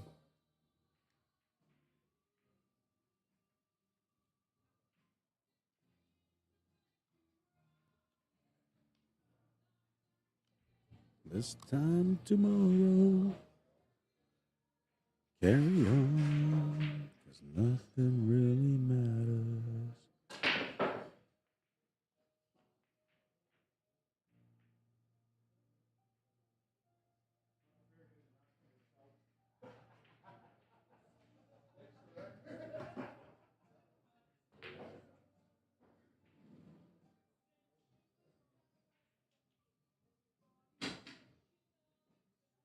Rack number 7, Jared Kashai, you need a break.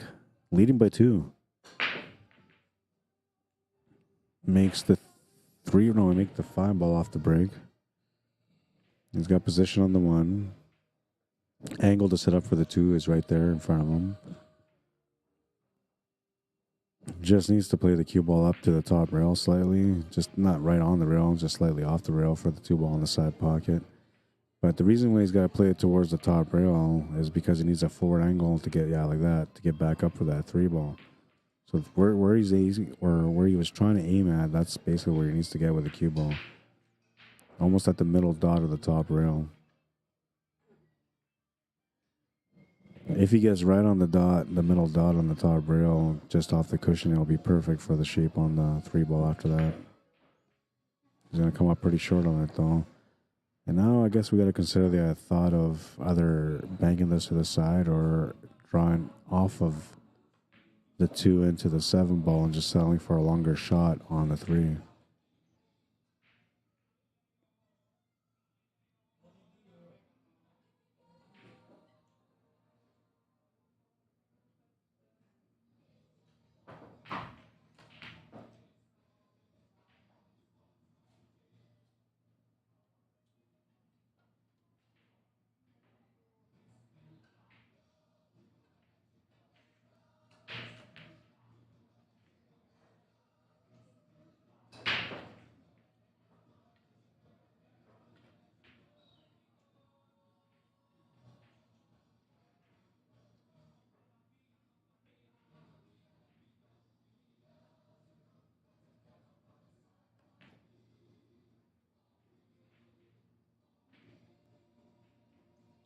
Opted to go with the safety.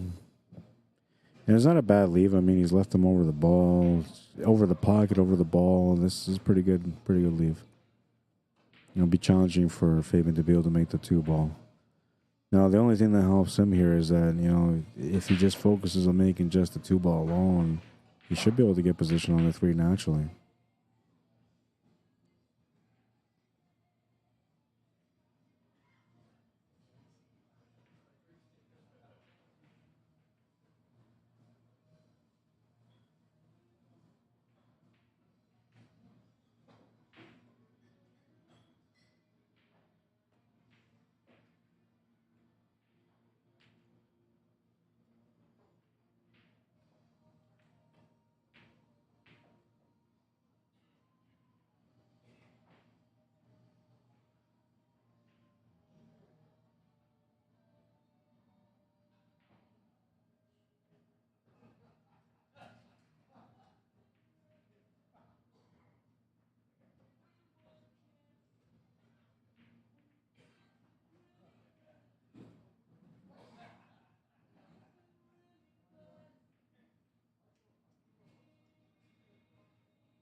He was hoping to get a little bit of luck there on that one. He didn't feel comfortable cutting that shot, so that's why he tried to play a bank safe. And then at the end, he was hoping to get a little bit of lucky just because that ball was going towards that bottom left corner. But it's going to stay up instead, leaving the easy combination here for Jared. And he hit that a little bit funny. That's going to give him a weird shot on the 2-ball now.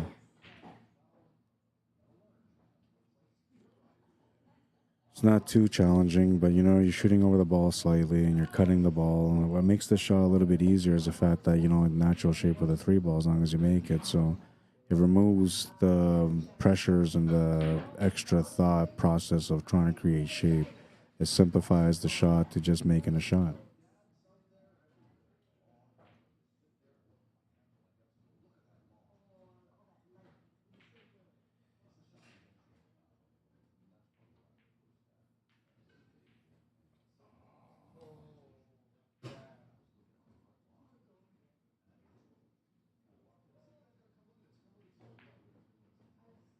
Makes a beautiful cut. Oh, no, it bobbles off the pocket. Wow. It looked to me like it was going straight in there, and then it bobbled out instead. He did have a little bit of body movement on the shot, and that could be the difference why he didn't make the shot. There's slight movement, and that's all it really takes in pool.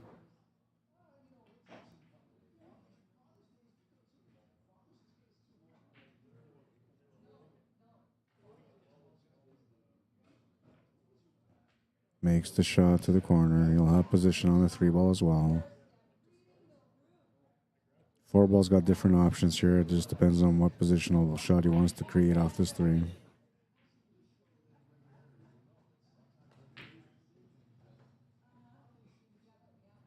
I like drawing off the 3-ball just off the bottom cushion slightly to set up for this 4-ball in the right side middle pocket after. He's thinking the same thing, but it's gone a little bit too far. And he'll have to come up with a different shot now.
Thanks to her.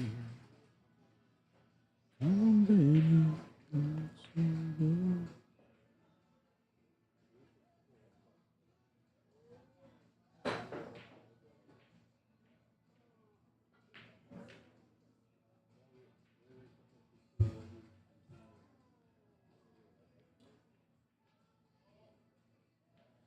Now, I missed the last 9-ball, but I think it was Fabian that made it, right? So he's down by 1 now.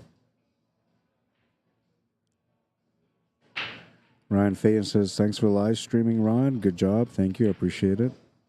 He also says, go Fabian. Tyler Torres, Lionel Manitogan, welcome to the stream. Claude Shanakapo, how you doing? Welcome to the stream. John Wong, welcome.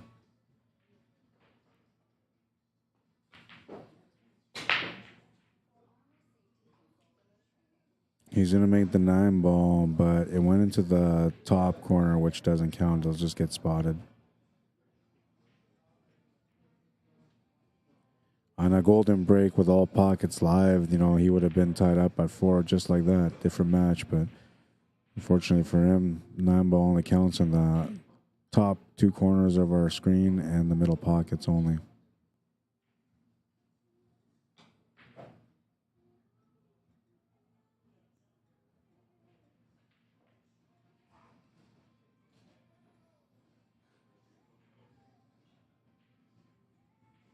He'll make the 1, come a little bit short on the 2-ball though, so I have to play it safe here. And there's no bank shots or cut shots available unless you bank it to the side. I mean, the bank corner is maybe, but I think the 7-ball's in the way. He's looking at it though.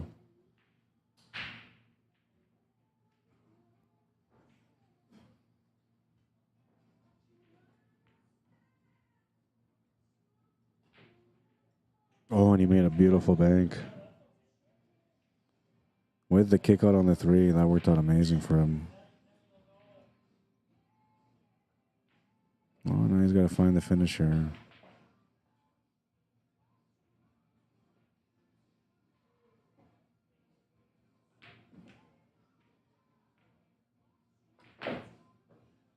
Good decision on the position for the 4. Now he's got to be pretty precise here on the shape on the 5 if he wants to get the finish on this rack. Tough little window between the 6 and the 9-ball, but he should be able to hit it. Now you try to keep it short instead, and that works better. The shape between the 6 and the 9 would have been a little bit more challenging, and that would have been also the reason where he may have came up short on shape for the 5. But here he's left himself a shot on the 5. He's got options to the corner or side pocket now. Looks like he's settling for the side pocket. Tangent line's taking him towards that 7 and 8. And he's going to get just past him, which is going to bring him to the cross point where he has to make a decision on whether to take on the 6 on its own with a back cut to the bottom right corner or to try to play a combination on the 9 to the bottom left corner.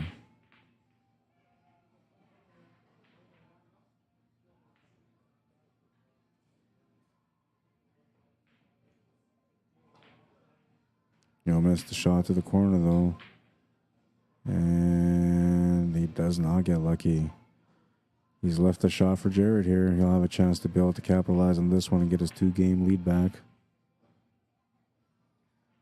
And keep in mind that he had a 3-game lead for a little bit here, so Fabian's been sort of on a roll, and the momentum might have just changed right back towards Jared's side here in this moment. We'll see. Still has to find a way to capitalize off the 6 for position on the 7, which for me, I would just kill the cue ball off the side cushion, bring it to the middle, and then that will leave me the cut on the 7-ball. We'll see what he decides to do, though.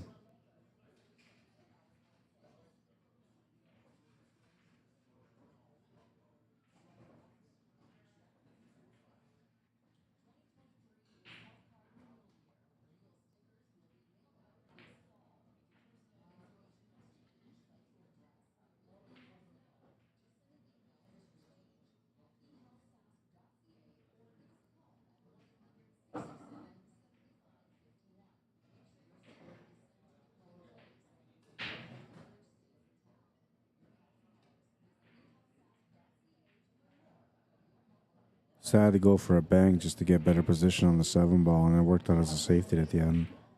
So that worked out pretty good for him.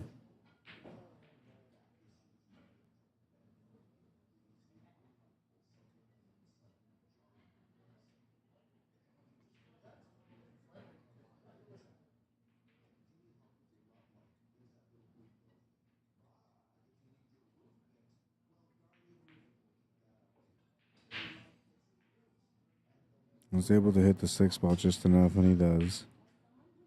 And now it looks like he might have given him the shot on the 6 ball. I mean, you can see it anyway, but I can't tell. Even from this angle, I can't tell whether or not the 6 goes. From this angle, it looks like it does for sure, but from the other angle, it's kind of questionable.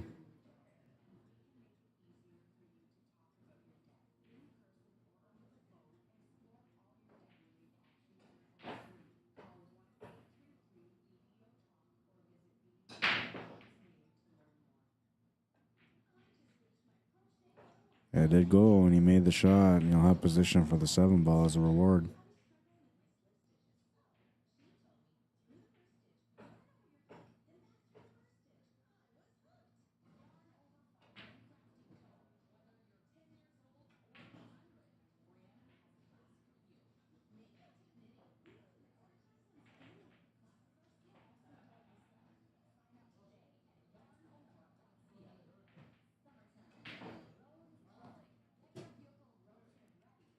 In order for him to make this 8 ball, he has to play with left-hand spin. That left-hand spin is going to give him the natural shape off the 2 rails back across to the right side for the 9 ball. Oh, but he's going to miss the shot on the 8 ball. And he's left the shot here available for Fabian. There's a couple games in a row to be able to get within 1, and now he's got a chance to be able to make it 3 games in a row and tie it up.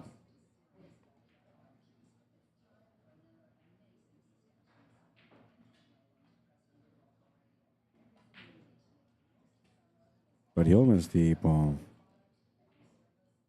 And he's left it over the pocket in the other corner. Bit of a twist here.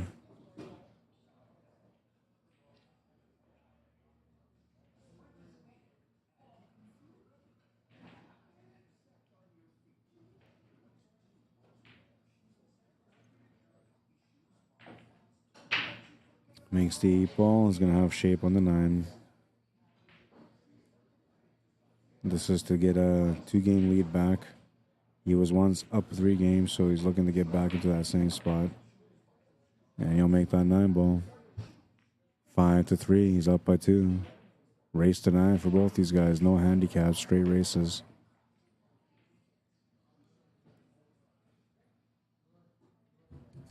And I got to step away from a mic for a quick second. I'll be right back.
Find the table?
Hi, we're gonna have Todd CAPPO and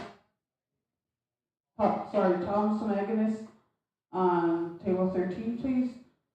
CAPPO and Tom Samagonis.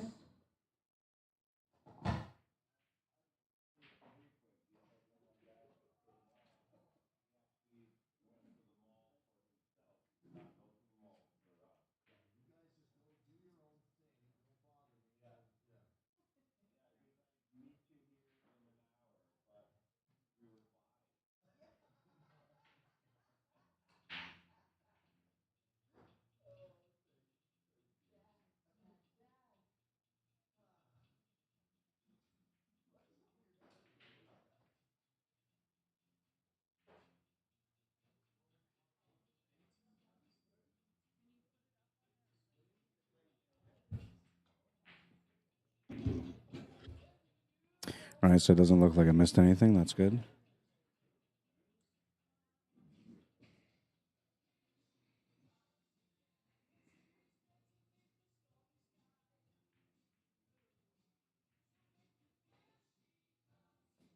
He'll miss the 5 ball and he'll scratch, so it'll be a ball in hand. Hi, the women's tournament will start at 12:30. Now he's got to play around this 8 ball to get on for the 6 ball to the side pocket, or play through the 5, drop back for the 6 ball to the top left corner. Table 5 and table 1 in the corner there. So And he's got a decent angle here. He should be able to stun over for the 7 ball.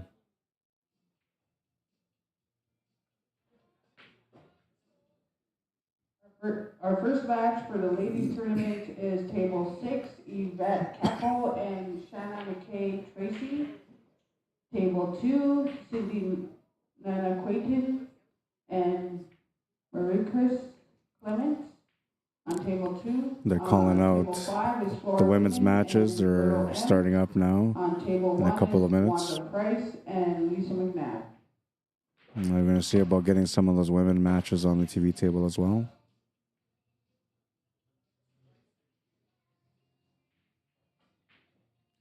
Lots of great competition in the building today, and I'm telling you right now, like every player that you're going to watch come into the TV table today, they're all going to be good competitors.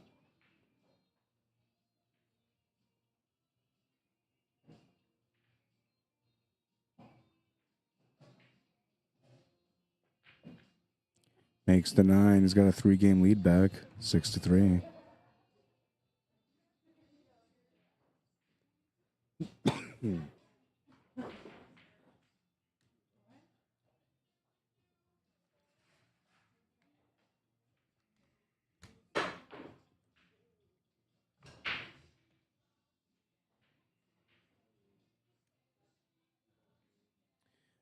For those of you that are in the building, if you're watching the stream by any chance and you're thinking, hey, I'd like to get on the mic with Rod for a little bit, you're more than welcome to. I'm going to set up a second microphone right now.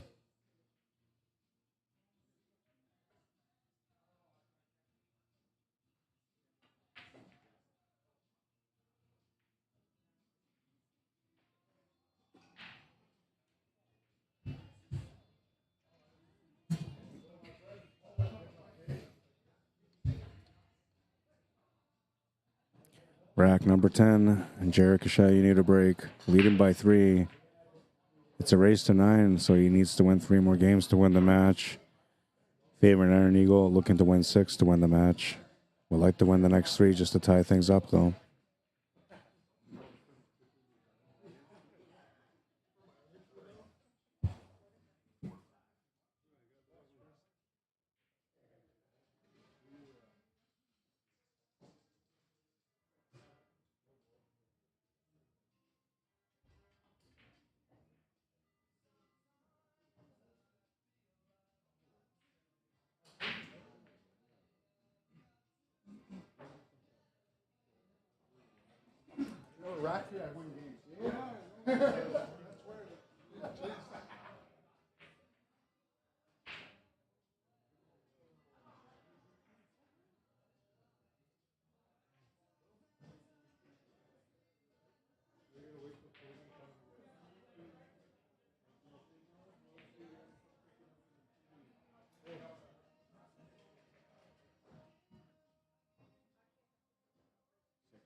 Yeah, he was in a tough spot there for the 3 balls, so he just tried to do the best that he could there by banking safe. It's not too bad. I mean, his opponent can still see, I think, some of the 3.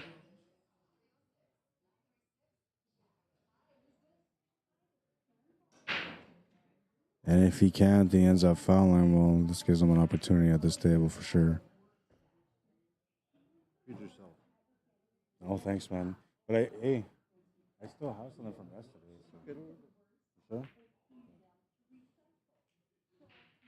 Sure.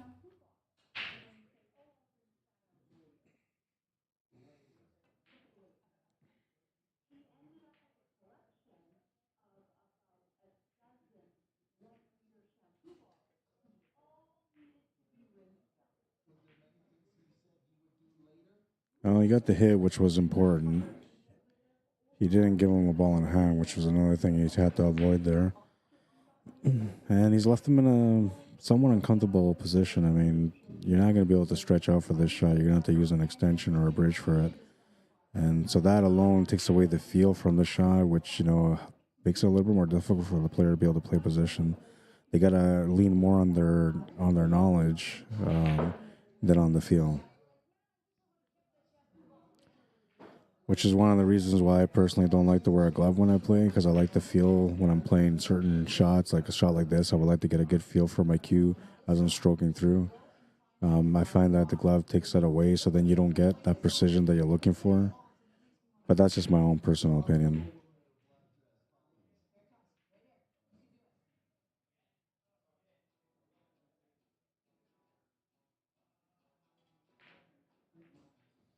That's going to work out.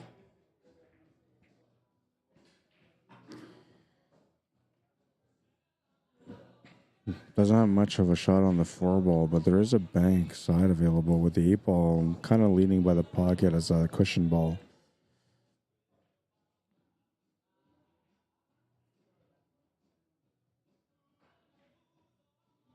I don't like where that 9-ball is, but this is okay. It's not too bad of a table.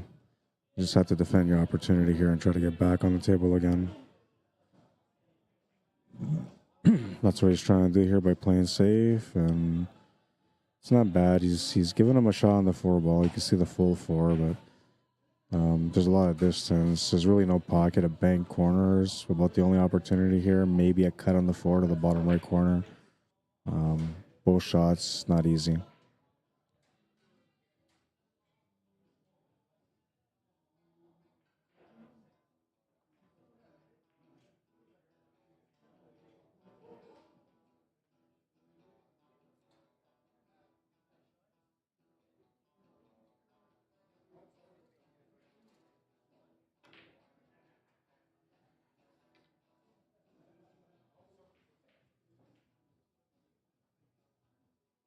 Opting to play safe. And he's left him to peek at the 4 also. But not many options here, so it looks like Fabian will have to reply with a safety himself.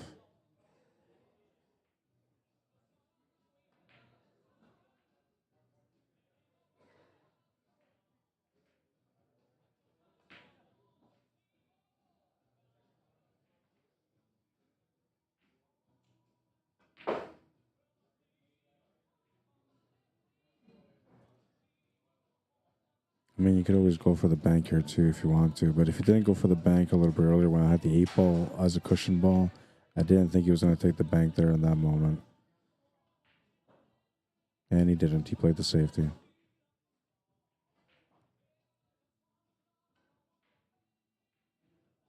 He can cut this 4-ball, but he can only cut it to the left of the 8-ball, which doesn't help him. But he can hit the ball, which is important. The only thing is that when you try to play it safe here, like the cue ball is going on the same path as the 4-ball. And if you don't hit this the right way, it might possibly leave a temptation for a cannon or a combo, the 4 into the 9.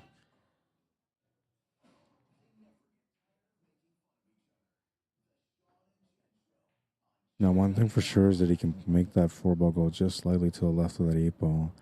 If he can pace it right by that 8-ball and get the cue ball to come off the right cushion slightly, he can leave him on a straight hook on it. And he just tried to make something happen there. It actually worked out not too bad. He's left him a shot on the 4-ball this time, a little bit easier than the last 2 opportunities he had on it. This time he can cut it to the corner. And what helps here to take the shot on is the fact that you got a forward angle that you can also use with the spin that you have to use to make this shot to come across for the 5.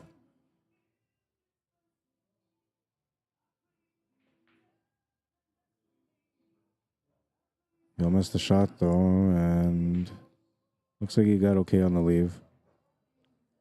No pocket for the 4.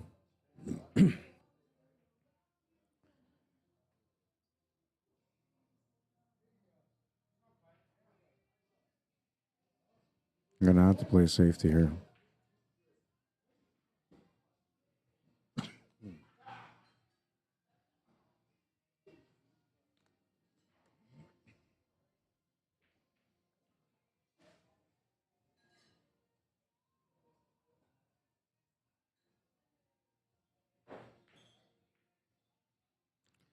try to play the bank to the corner, and he'll come up short on the bank, then not come up short on the leave, though. He's left them fairly safer, though he can see the edge of the four, and he could easily go off the rail to kick the four, too.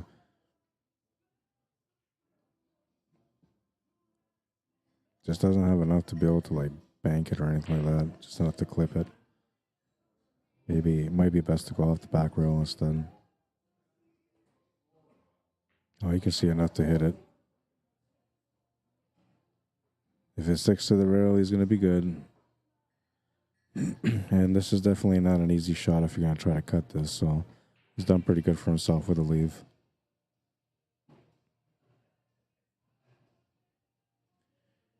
I think natural instinct here, most players will try to find a safety out of this. Unless you feel confident with the cut. So we're going to switch over to the second camera to see.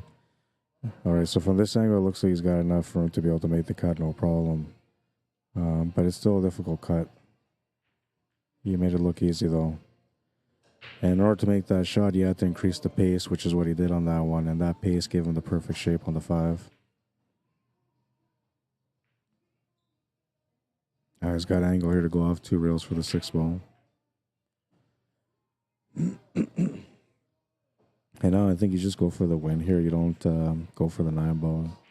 You make the 6. You follow it up for the 7 ball next, and the 8 ball, and then the 9. There's just no need to try to get out of position for a combination on the 9 anymore. Earlier, it made sense to maybe take a couple of stabs at it, but with the layout the way it was here on this table, he's doing things right by just going for the finish. And this is pretty good. He's got a shot to the corner. He could just draw back or hold it there for the 9. Just got to focus on the shot, and that's it. He'll draw back there for the 9 ball.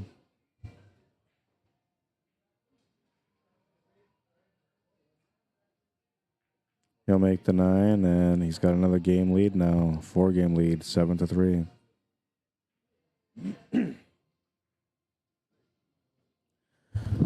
Lots of life left, though, here in this match. And, well, I remember Fabian was down 3 games once, and he got within 1. So now he's down by 4. If he can do the same thing, he'll be down by 2. Just has to stay focused and patient and just capitalize on the opportunities. He hasn't taken any wild shots or anything crazy. He's been very disciplined at the table, so he's doing everything right so far. And Jared's doing the same thing. He's taken a couple of chances, but when he took the chances, you know, he got rewarded with decent leaves.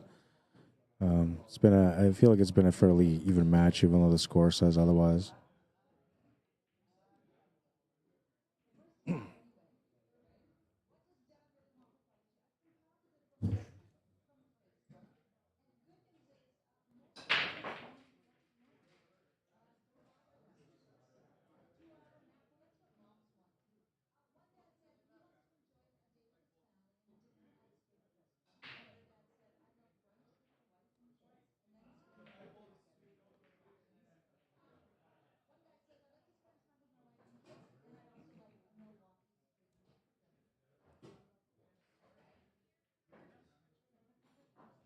All right, so I'm trying to work with his other mic now. Trying to set up a second microphone for somebody to come out and hang out here if they want to.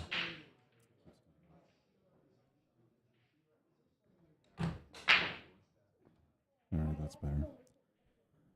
That way, if somebody wants to come join in the mic, they'll have a mic to hang out with. Make sure it sounds better than mine, though.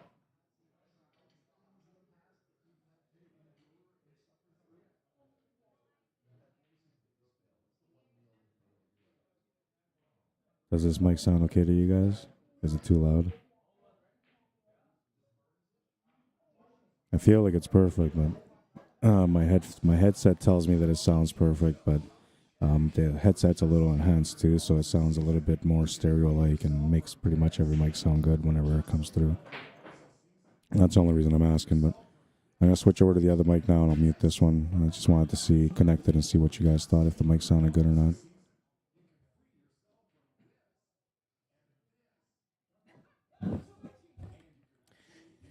I feel like that mic actually sounded a little bit better than my mic that I'm using right now. and the power on it is a lot lower. Like I don't have it turned up as I have mine turned up right now. Nick Romaniak, how you doing? Natasha Khan, Joe Cave, welcome to the stream.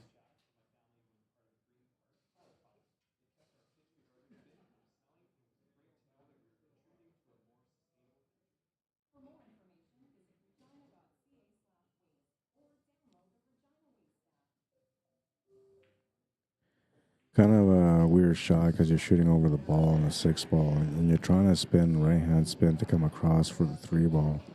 It's a little bit awkward of a shot, but it's makeable for sure, and he made it.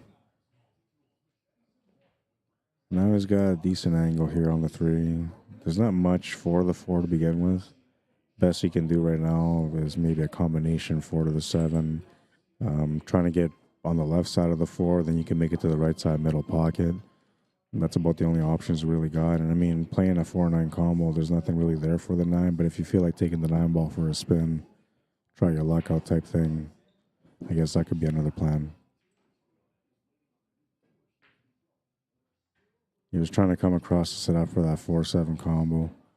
And unfortunately for him, the 3 ball's gone into the pocket. So he has to shoot the shot now where had the ball stayed up on the table, he might have been a little bit better off. Though we can see some of this 4 ball, just not a lot. He can push it towards the left side of the 7 ball and try to play safe. Oh, actually, you can see the combo. I didn't think you could see the combo.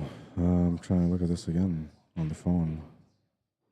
It didn't look like you can make the combo. I guess I should have peeked around to not look at the camera angle and just look with my eyes, but I'm trying to see how he made this shot. I mean, here, I'll show you guys right away, too. But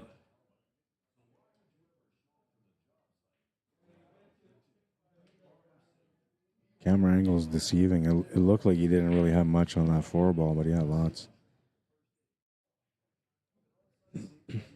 Like, from this angle, it looks like he barely has anything on it, but he had enough for the combination.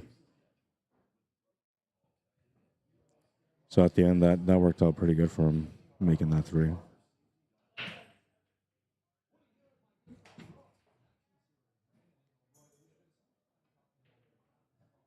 But it looked to me like there was nothing there. Yeah, I can barely see it. Jim Barker saying the same thing. Was it a Massey, though? I don't know. I have to go back and look. That was a nice shot on the 6 ball, too, he just made. 8 ball will be a bit of a challenge here, too, but as long as he makes it and he goes off the left rail, off the right rail, he should be able to get set up for the 9 ball, so he just has to make the shot. I'm looking at his cue. No, he didn't mass 8. He's just spun it out. And not even that much spin, either. It was just a good shot that didn't look like it went in. Excuse me. He popped up on the shot there, which is the reason why he missed the shot on the 8 ball. And that was a combination of 2 things, anxiousness because you're about to finish this rack and get on the hill. So there's a little bit of anxiety built up from there. And the other part is trying to play the position for the 9 ball. So you have to go off a couple of rails. So you kind of use your body a little bit on that one to increase that power. But really, the power is actually speed. And that body movement never will help.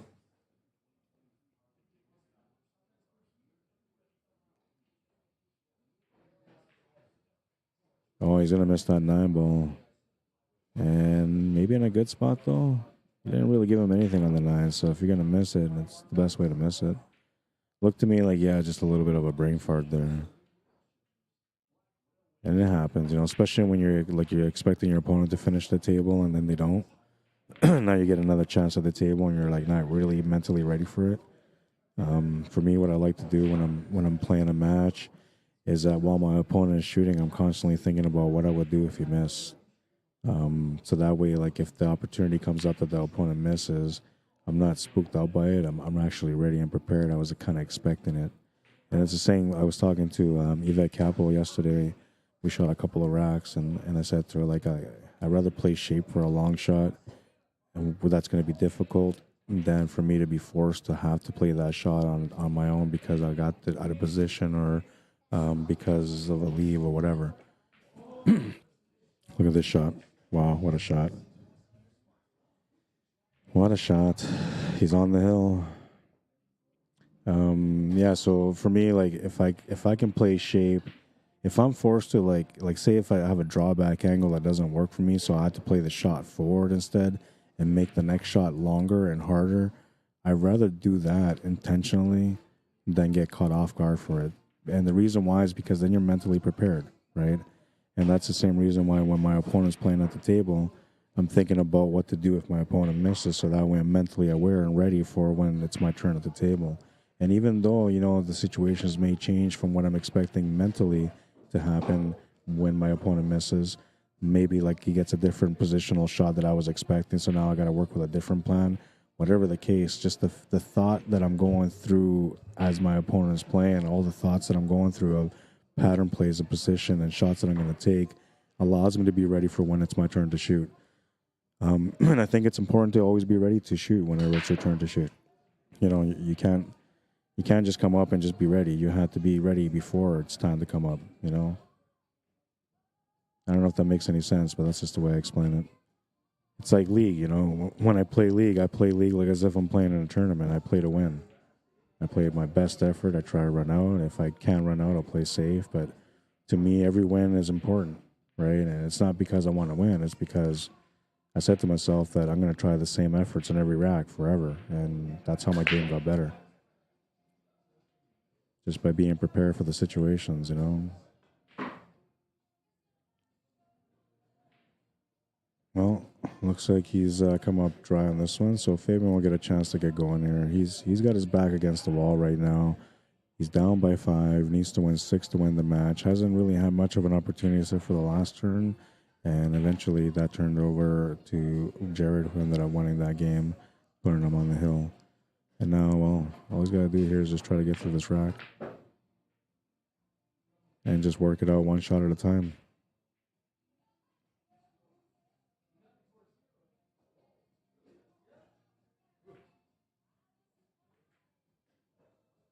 He was thinking about going straight off the top rail and back down. Then he changed his mind, decided to slow roll a little bit, take the longer shot on the 3.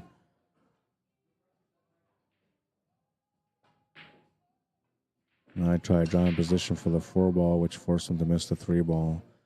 And unfortunately for him, he's left the shot for his opponent on the 3. The 4 ball pushed over to the right side pocket, which allows for his opponent to get an easy positional shot here off the 3 for the 4. And because the 4 is sitting where it is and where the 5 is, the table's actually looking pretty good for his opponent to close out the match now. All he's got to do is just try to stay composed as he's shooting, as he's working the puzzle out. Oh, he's going to miss that 3 ball, though. Perhaps he could sense that, you know, the finish was there in front of him. And, you know, maybe he thought to himself, all I got to do is just make this shot and I'm good. And then you missed. At least that's what I go through when I miss. I hate when I think like that, too, man. When I think like, oh, as long as I make this shot, I'm out. And then I don't make the shot or I get hooked, you know. And usually that's just because you're not focused. I mean, you know what you want to do, but you're not focused on the delivery. Wanted a little bit of angle here on the 5 ball, and because he doesn't have it, he might just have to hold position there. But it looks like he can come off the rail slightly, so we'll see if he does. And he decided to go forward instead, come off the rail, create a little bit of angle to work with.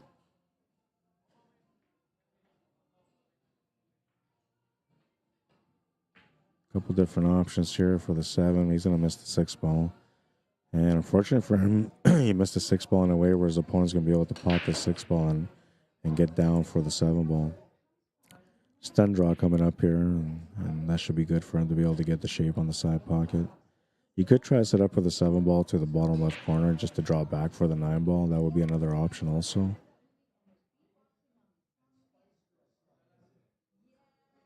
I'd rather shape up for the side pocket though, but we'll see what he decides to do. He was trying to get lower than that, but this still works. I think, though, maybe the 9 might be slightly almost in the way. Let's see. Draw off there. Come out. No, the 9-ball will be just out of the way. He should be able to draw 3 rails here to get back up for that 8-ball. Oh no, it wasn't the way. Excuse me. I thought there was enough room, but no, there wasn't. It looked to me like there was enough room though, but I think maybe it could have been the spin. Trying to think, what would I have done there to hit that? So he must have put a little bit of extra left-hand spin on that.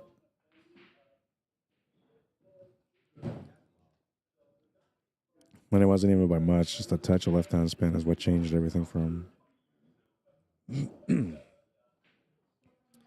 And well, he'll have a challenge here now with this 8-ball.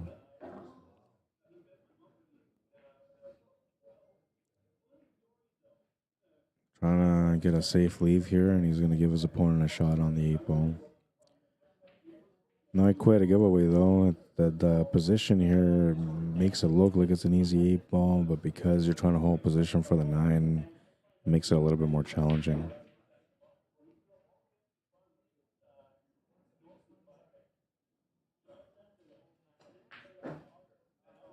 He'll make the shot, though, and he just held perfect position for the 9-ball now.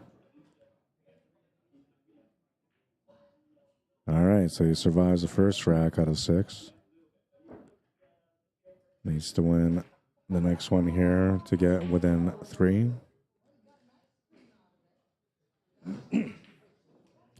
I like me a good comeback, you know. I like to see a comeback. I haven't had a hill match yet on the TV table either. So this would be a nice treat here if we can get a hill match going.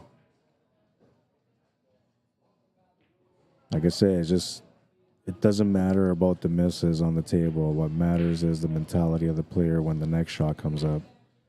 And if you're not affected by your misses and you're focused for your next turn, you're gonna be able to get through the racks, you know. And so far, it worked for Iron Eagle. He was able to get on the scoreboard, and now he's breaking with a chance to get a little bit closer, tying up the match. Needs a little bit of action off this break, though. Rack number 13. Smash and break. Makes the 1, makes the 3. The 5-ball's going to come block the shot on the 2-ball, so he's going to have to play a push shot. But this table is not bad. I mean, if he can get another opportunity here after this shot, this table is looking not too bad. He's got to pick a spot, though. He's got to pick a difficult spot here for his opponent because he's going to want this ball back. Either that or he's going to want to leave it in a distance where he's going to tempt his opponent to try to play a safety on the leave. And then you never know. Maybe you get lucky. He's going to play the push.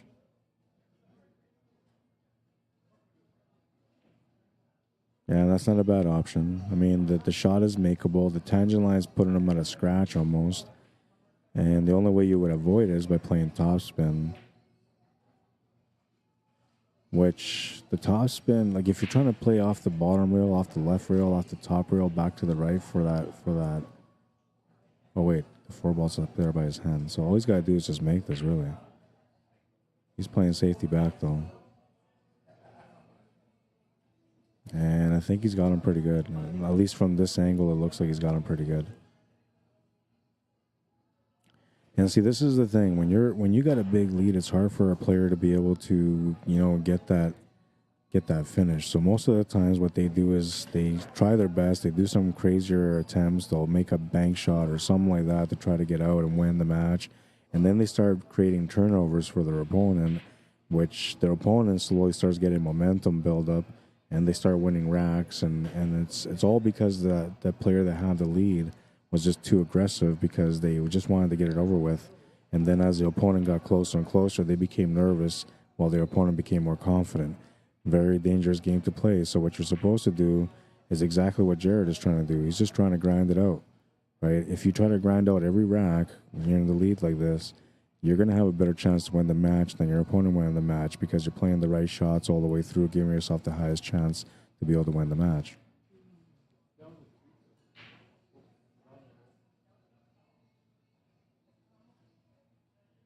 And it doesn't matter, like, even if you do end up coming up short on a rack and you don't win it, you know, like, as long as you're playing the shots the right way, the momentum is going to eventually come your way at the end, and you're going to be able to close out. I mean, with a 5-game cushion, you're thinking, okay, well, I got lots of room to be able to close out. But it shouldn't be a thought process like that to begin with. It should just be, I'll just try to finish the table. Every time, I'll just try to finish the table. Work it out. Okay, I don't have a shot. Play safe. Have good balance, you know?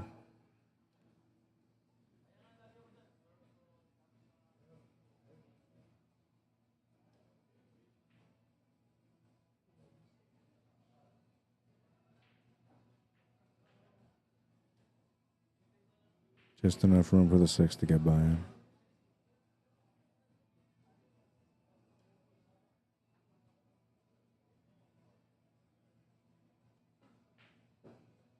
Makes the 6.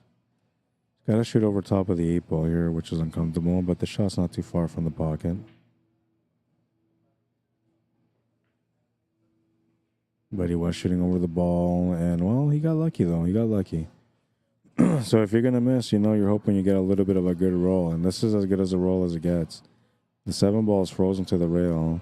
The cue ball is frozen to the 7-ball, so he's got to hit 2 rails here. He can't just hit 1 rail.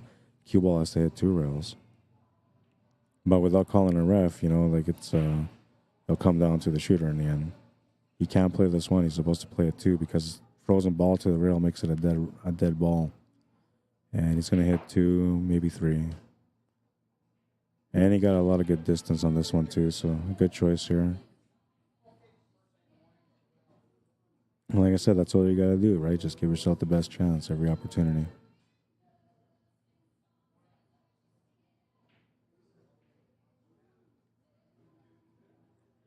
And Jim Parker says,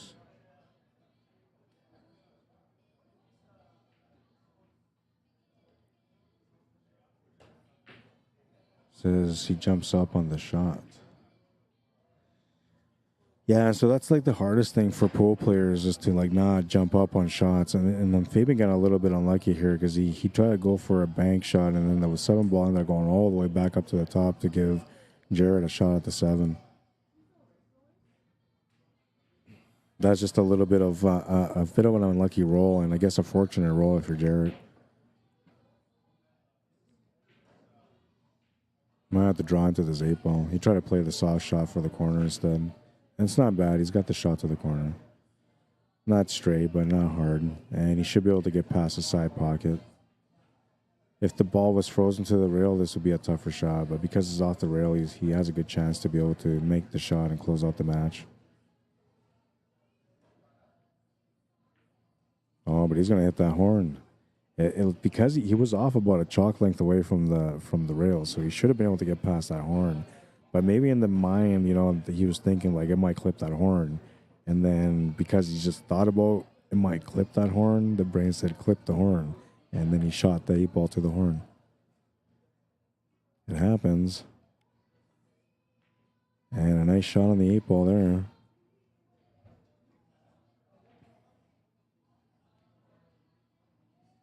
He's got a shot on the 9 to the side pocket now.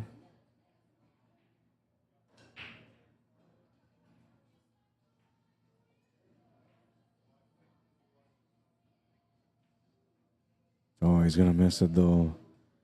Ooh, he got lucky here on the leave. Or did he? He missed the shot, but he missed it on the pro side. A little bit of nerves there because he's thinking to himself, like, I just got to make this 9-ball, right? And Now I'm going to be down by 3, and next thing you know, you miss. He may not have been thinking that, but that's what I would be thinking in those situations. Why I would miss from experience, that's usually a situation.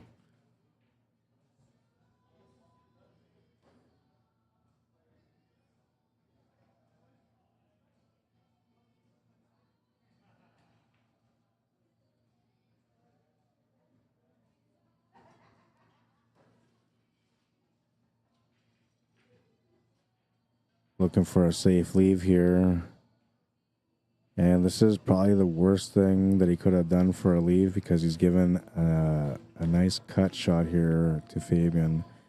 Now, he did have an easier shot a little bit earlier that he missed, but this one he should be able to make because he's good on the angle, he's good on the distance. It's a pretty natural shot. He just has to watch out not to scratch the cue ball in the right side middle pocket. Other than that, he's good. And he avoids that side pocket. So a good finish there for him. And keeping that mentality, you know, it doesn't matter what happens. If you miss, you miss. If you come back up, you focus again. And he's been resetting pretty good. And now he's down by 3, getting a little bit closer to pushing this match to the last rack. One shot at a time, like I said, one rack at a time. If you look up, you won't like what you see, says Jim Barker. And you're right. And that's the same thing when I take like a jump shot, masse shot, even the kick shots. I won't get up on my shot. I'll stay down. I wait to hear the sound of the ball dropping in the pocket, and then I look up most of the times. But it's tough to do. It's tough to stay down on the shots. And usually when you're feeling anxiousness, like I said, or there's a little bit of pressure or nervousness, you're going to have a little bit of body movement. That's why it's always important to take the little walk around the table and chalk, you know, and reset between every shot, you know. A lot of times people won't do that until it's like a crucial shot, you know, and then they decide to go for that little walk. That should be something you practice all the time. Just be consistent. It's kind of like when you have to be ready for the shot at the table when you're playing. It's the same concept, you know. You just have to be ready for that moment as well.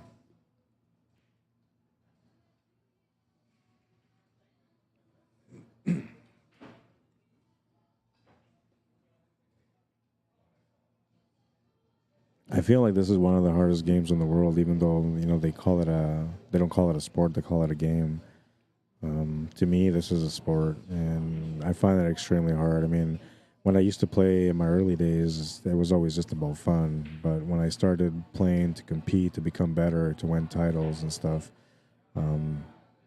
this game is really hard. There's a lot of work that's required to be able to be a great player, to be able to compete against the best, you know, and to stay in form. I mean, you take 2-3 weeks off from this game and your game is like all downhill again, you know. But on the same note, if you just put in a couple of weeks in a row of practice and your game's right back on par.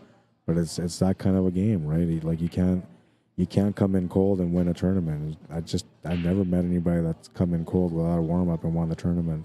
I've had people that have come in and grabbed the bar cue and won a tournament with a bar cue, which even that's a little rare, but I've seen that a couple of times. I've yet to see somebody come in cold and then win a tournament. So you always have to, you know, go through the process of warming up, being ready, focused, and when you call something a game, to me it's like when you just get up and you just play the game, right? It's just a game. So there's rules, you follow the rules, you spin, you do whatever, roll the dice. To me, those are games. Pool, to me, is a sport. This isn't a game. I mean, it can be a game at the beginning when you're learning, but it becomes like a piece of artwork for each player. Every rack is like a piece of artwork. You know, you got to craft your own craft in there and create your own opportunities. And some of the stuff that players do on the table is incredible. I'm telling you, like I've been lucky to be able to watch so many great players throughout my stream work, and some of the stuff I see those guys do, it's just beautiful to watch. And one of the things I learned a lot through watching all these guys is the mentality side of things and how people approach the table under different circumstances involving pressure or nerves. I like the way that Fabian Iron Eagle is playing so far in this match, though. You know, he hasn't really been bothered. He's been mentally ready no matter what. And he's making the most out of this match so far, putting up a good battle.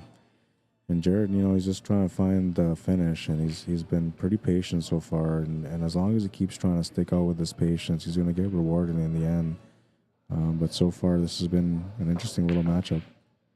Both players are showing their grit in this one.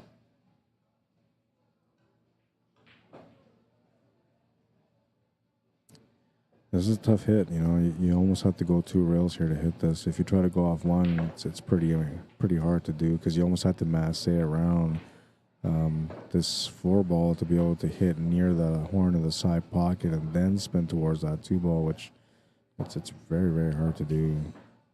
Top rail long shot would be the best way to go, but it's a stretch shot using a bridge. So the only other option I can see here is just doing a zigzag pattern. So I'll show you here if I got a chance to do it. I don't know if I'll have the chance to do it.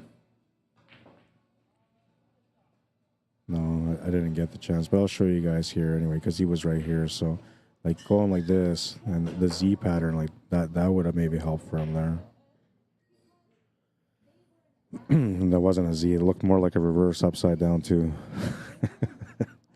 But you know, it's the best I could do under pressure. Well, he's been patient. He's tried to work the table as best as he could. He gets a ball in hand now and a chance to close out the match. Everything is pretty open, and all he's got to do here is just keep composed at the table and make sure he doesn't get out of position, which so far he hasn't done that. He's got a nice line here on the 4-ball also to be able to get off the bottom rail back up for the 5-ball. And I'm calling the bottom rail the one on our TV table because for them, the bottom rail is where the 5-ball is. And yeah, he was able to play a nice straight position here for the 5. He's going to have to draw back here for the 6-ball though, which isn't too bad because you just got to get to the middle of the table. He's going to play it off the rail instead, and that'll work. He gets to the middle of the table. He's got enough to make the shot, and the angle for the 8 is there. Now, this is basically the part where, you know, you kind of want to walk through the process and get the finish, right? So you should be looking at where he wants to make the 8-ball or how he wants to make the 8-ball to get on for the 9, using all that information to be able to set up for the finish. And see, like now here he has to improvise because he wasn't quite prepared for what he wanted for the 8-ball. And so now he's got a straight in 8-ball, which forces him to have to draw back for this 9-ball, making the shot a little bit more missable or playing it through for a bank or for a cut shot, which still makes the shot a little bit harder no matter what, the next shot. So at that moment before he took that 6, he should have been walking around to look at what angle he wanted for the 8-ball to set up for the 9-ball. Then he could have picked the shot on the 6-ball a little bit better. Looks like he's chosen to go for the bank side here. And it's kind of like one of those all-in moments, you know. It's not necessarily a do or die, but you feel like, you know, there's no point in playing safety anymore because it's not a good leave. So you can't really work the safety. So you just go for the shot. And if you get it, if you get it. And if you don't, well, it's okay. You got more battles to go. But he'll make it. And what a great shot it was. Bank side for the win. 9-5, Dolly Parton.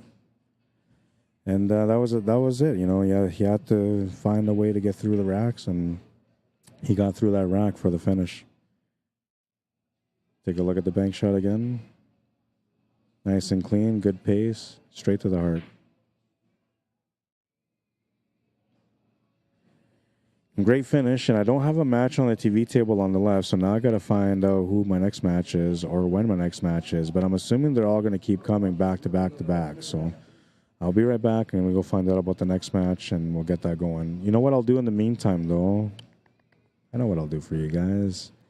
I know what I'll do.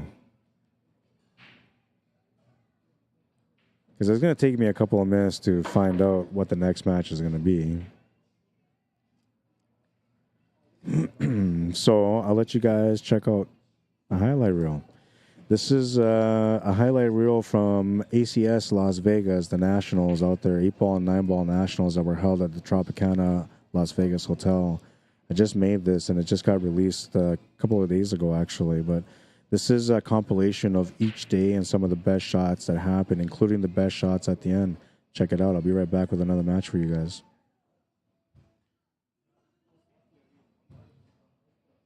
Cue ball get behind the 3-ball for the kick shot. If it doesn't, it's not going to go in. Oh, it's going to go in. What a shot. These tables, I feel like it's a good option. And he thinks it's a good option, too. He's going to make it. Play naturally off the 11, try to get above that 9. Between the 9 and the top rail. Yeah, there you go. That's the shot. Oh, what a shot. 'Cause I had no idea where to share it to. Oh, look at this shot. What a stew. Oh, what a shot. Goes for the bank. And look at this shot. Wow, what a shot. Oh, what a shot. Made it off the 11. What a shot. Oh. Well, I have a feeling that it's Ronnie Wiseman. Look at this. Look at this. Get in there. What a shot. Goes for the bank. It's going to go in. Another great shot. He's up short on the shot. But he's going to make a beautiful shot. Ooh, what a shot. Goes for the bank. It's in there. It's money.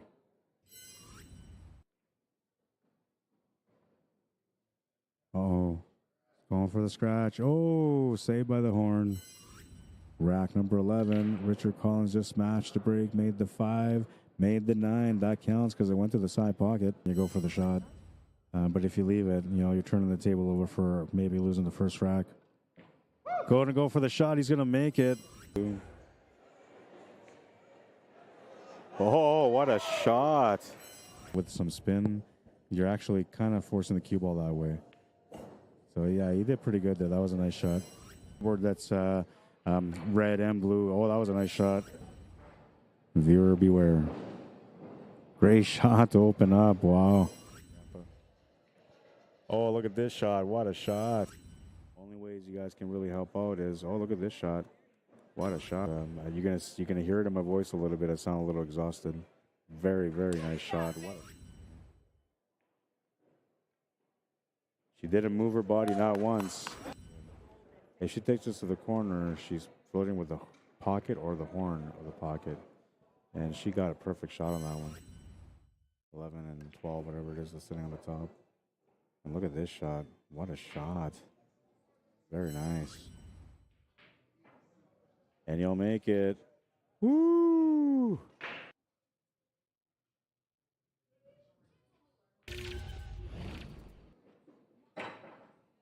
Come on now, what's my name? Of course she would like to make it. She would like to make it. Get in there. What a shot.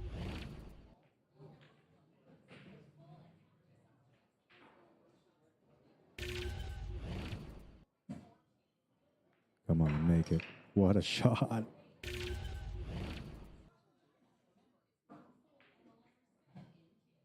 Yeah, what a shot. Come on, buddy. I know you can do it. I know you can do it. I know you can do it. What a shot. Yeah, that shot right there. What a shot.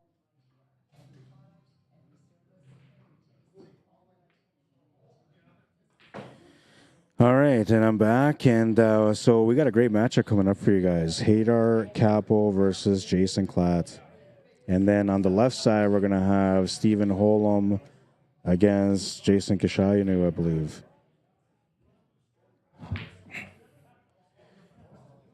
But we'll get this TV table set up here. Hadar CAPPO on the left.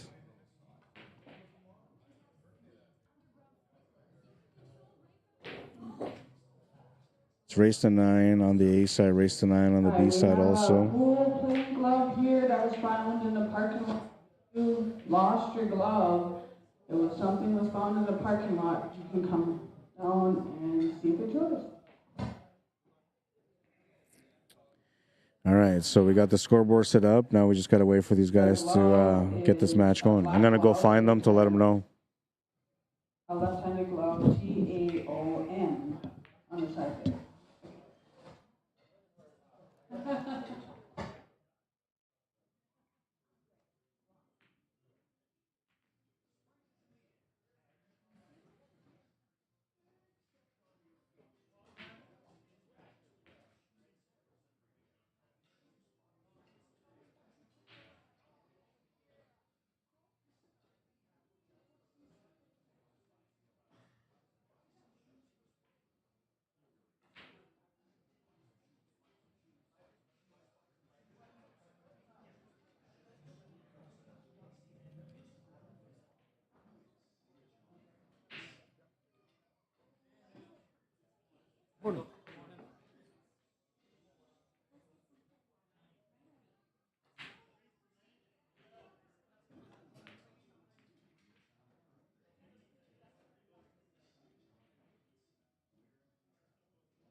All right, so I don't see Jason KLATT here. I don't see Hadar anywhere as well. Stephen Holm is here. I don't know if his opponent is here or not. I'm going to find out who his opponent is, and if it is Jason Kashaw, you know, I know who he is, but I haven't seen him here either. So if any of these guys are not here right now, then I'm not going to be able to stream yet till they get here to start the match. It wasn't scheduled for right now, so it's not like these guys had to be here waiting for their match. And they were kind of expecting to have a little bit of a break because this would be a third-round matchup. Both these matches are third-round matchups. I'll be right back.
All right, so it doesn't look like any of these guys are here, so I gotta stop the stream, and I'm gonna be back with another stream.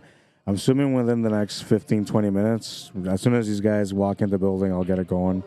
This is gonna be coming back with the third round matchup, which is gonna take us to the round just before the quarterfinals. Wait, hang on, we're at 32, we're on 16. We'll be at the quarterfinals next after this. The next matches are coming up with the rounds before the quarterfinal. Anyways, that's going to be it for now, I guess, and we'll go to the last highlight.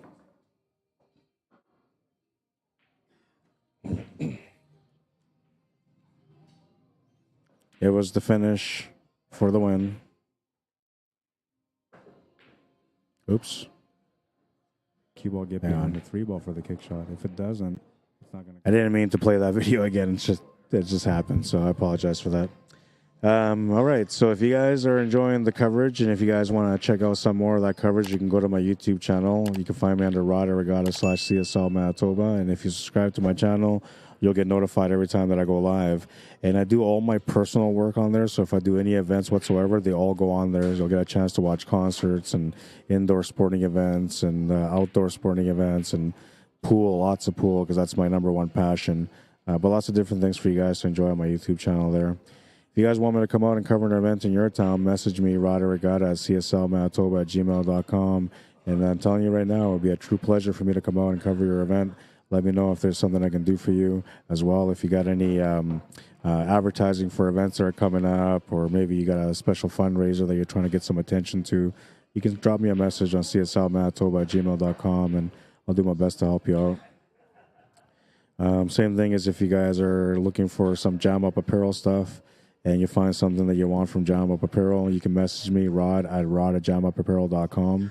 You can ask me whatever it is about products. If you have an order that's already put in, you're wondering where it is, you can give me the order number, and I'll do my best to help you guys find out what's going on with your product if you order something already. And if you want to find out about products, just message me. I'll let you know anything you need to know about it. And if I don't know the answer, I'll find the answer for you. Let's do the pool wisdom. Usually I say the more you sweat in practice, the less you bleed in battle. That's the way my pool wisdom usually goes. But this time around, I decided to use something different. Bonus points to the person that gets it by the end of the day. I'm going to keep saying it. I don't know if it's quoted out there yet, but if it is quoted, you'll find out who it is. I heard this live, and that's where I like when I listen to the words and say, you know what, this sounds like something that pool players can use for wisdom. So I put it on. And so it says, if you win, you win. And if you lose, you learn. And then you get better. So what that means is basically if you win, you win. Like it doesn't matter if you win. It matters more when you lose, because then you're actually learning. And the more you're learning, the better you get. really good advice there for pool players who are up and coming and trying to get to the next level. You got to work on it. Become the champion within. That was from yesterday, so I'll take that down. I hope you guys enjoyed the stream so far. I will be back with another matchup. I'm waiting for these guys to arrive so we get these matches going. And if it's going to be a little bit of time, then I guess I'll have a lunch break for myself. Thank you for tuning in so far. Thank you for liking and sharing the stream if you did. If you didn't, you can do it for the next one. And if you guys want to add me or follow me on Facebook, my name is Rod Arriagada. You can message me on Facebook as well if you're wanting me to come out and cover an event for you. You can add me on there or follow me. If you want to message me through email, you can get a hold of me at cslmanitoba@gmail.com. Same thing if you want to, support me anyway through PayPal or e-transfer. Same email, cslmanitoba@gmail.com. Same thing for those of you that just tuned in to watch us for the first time on Facebook, Sports Live.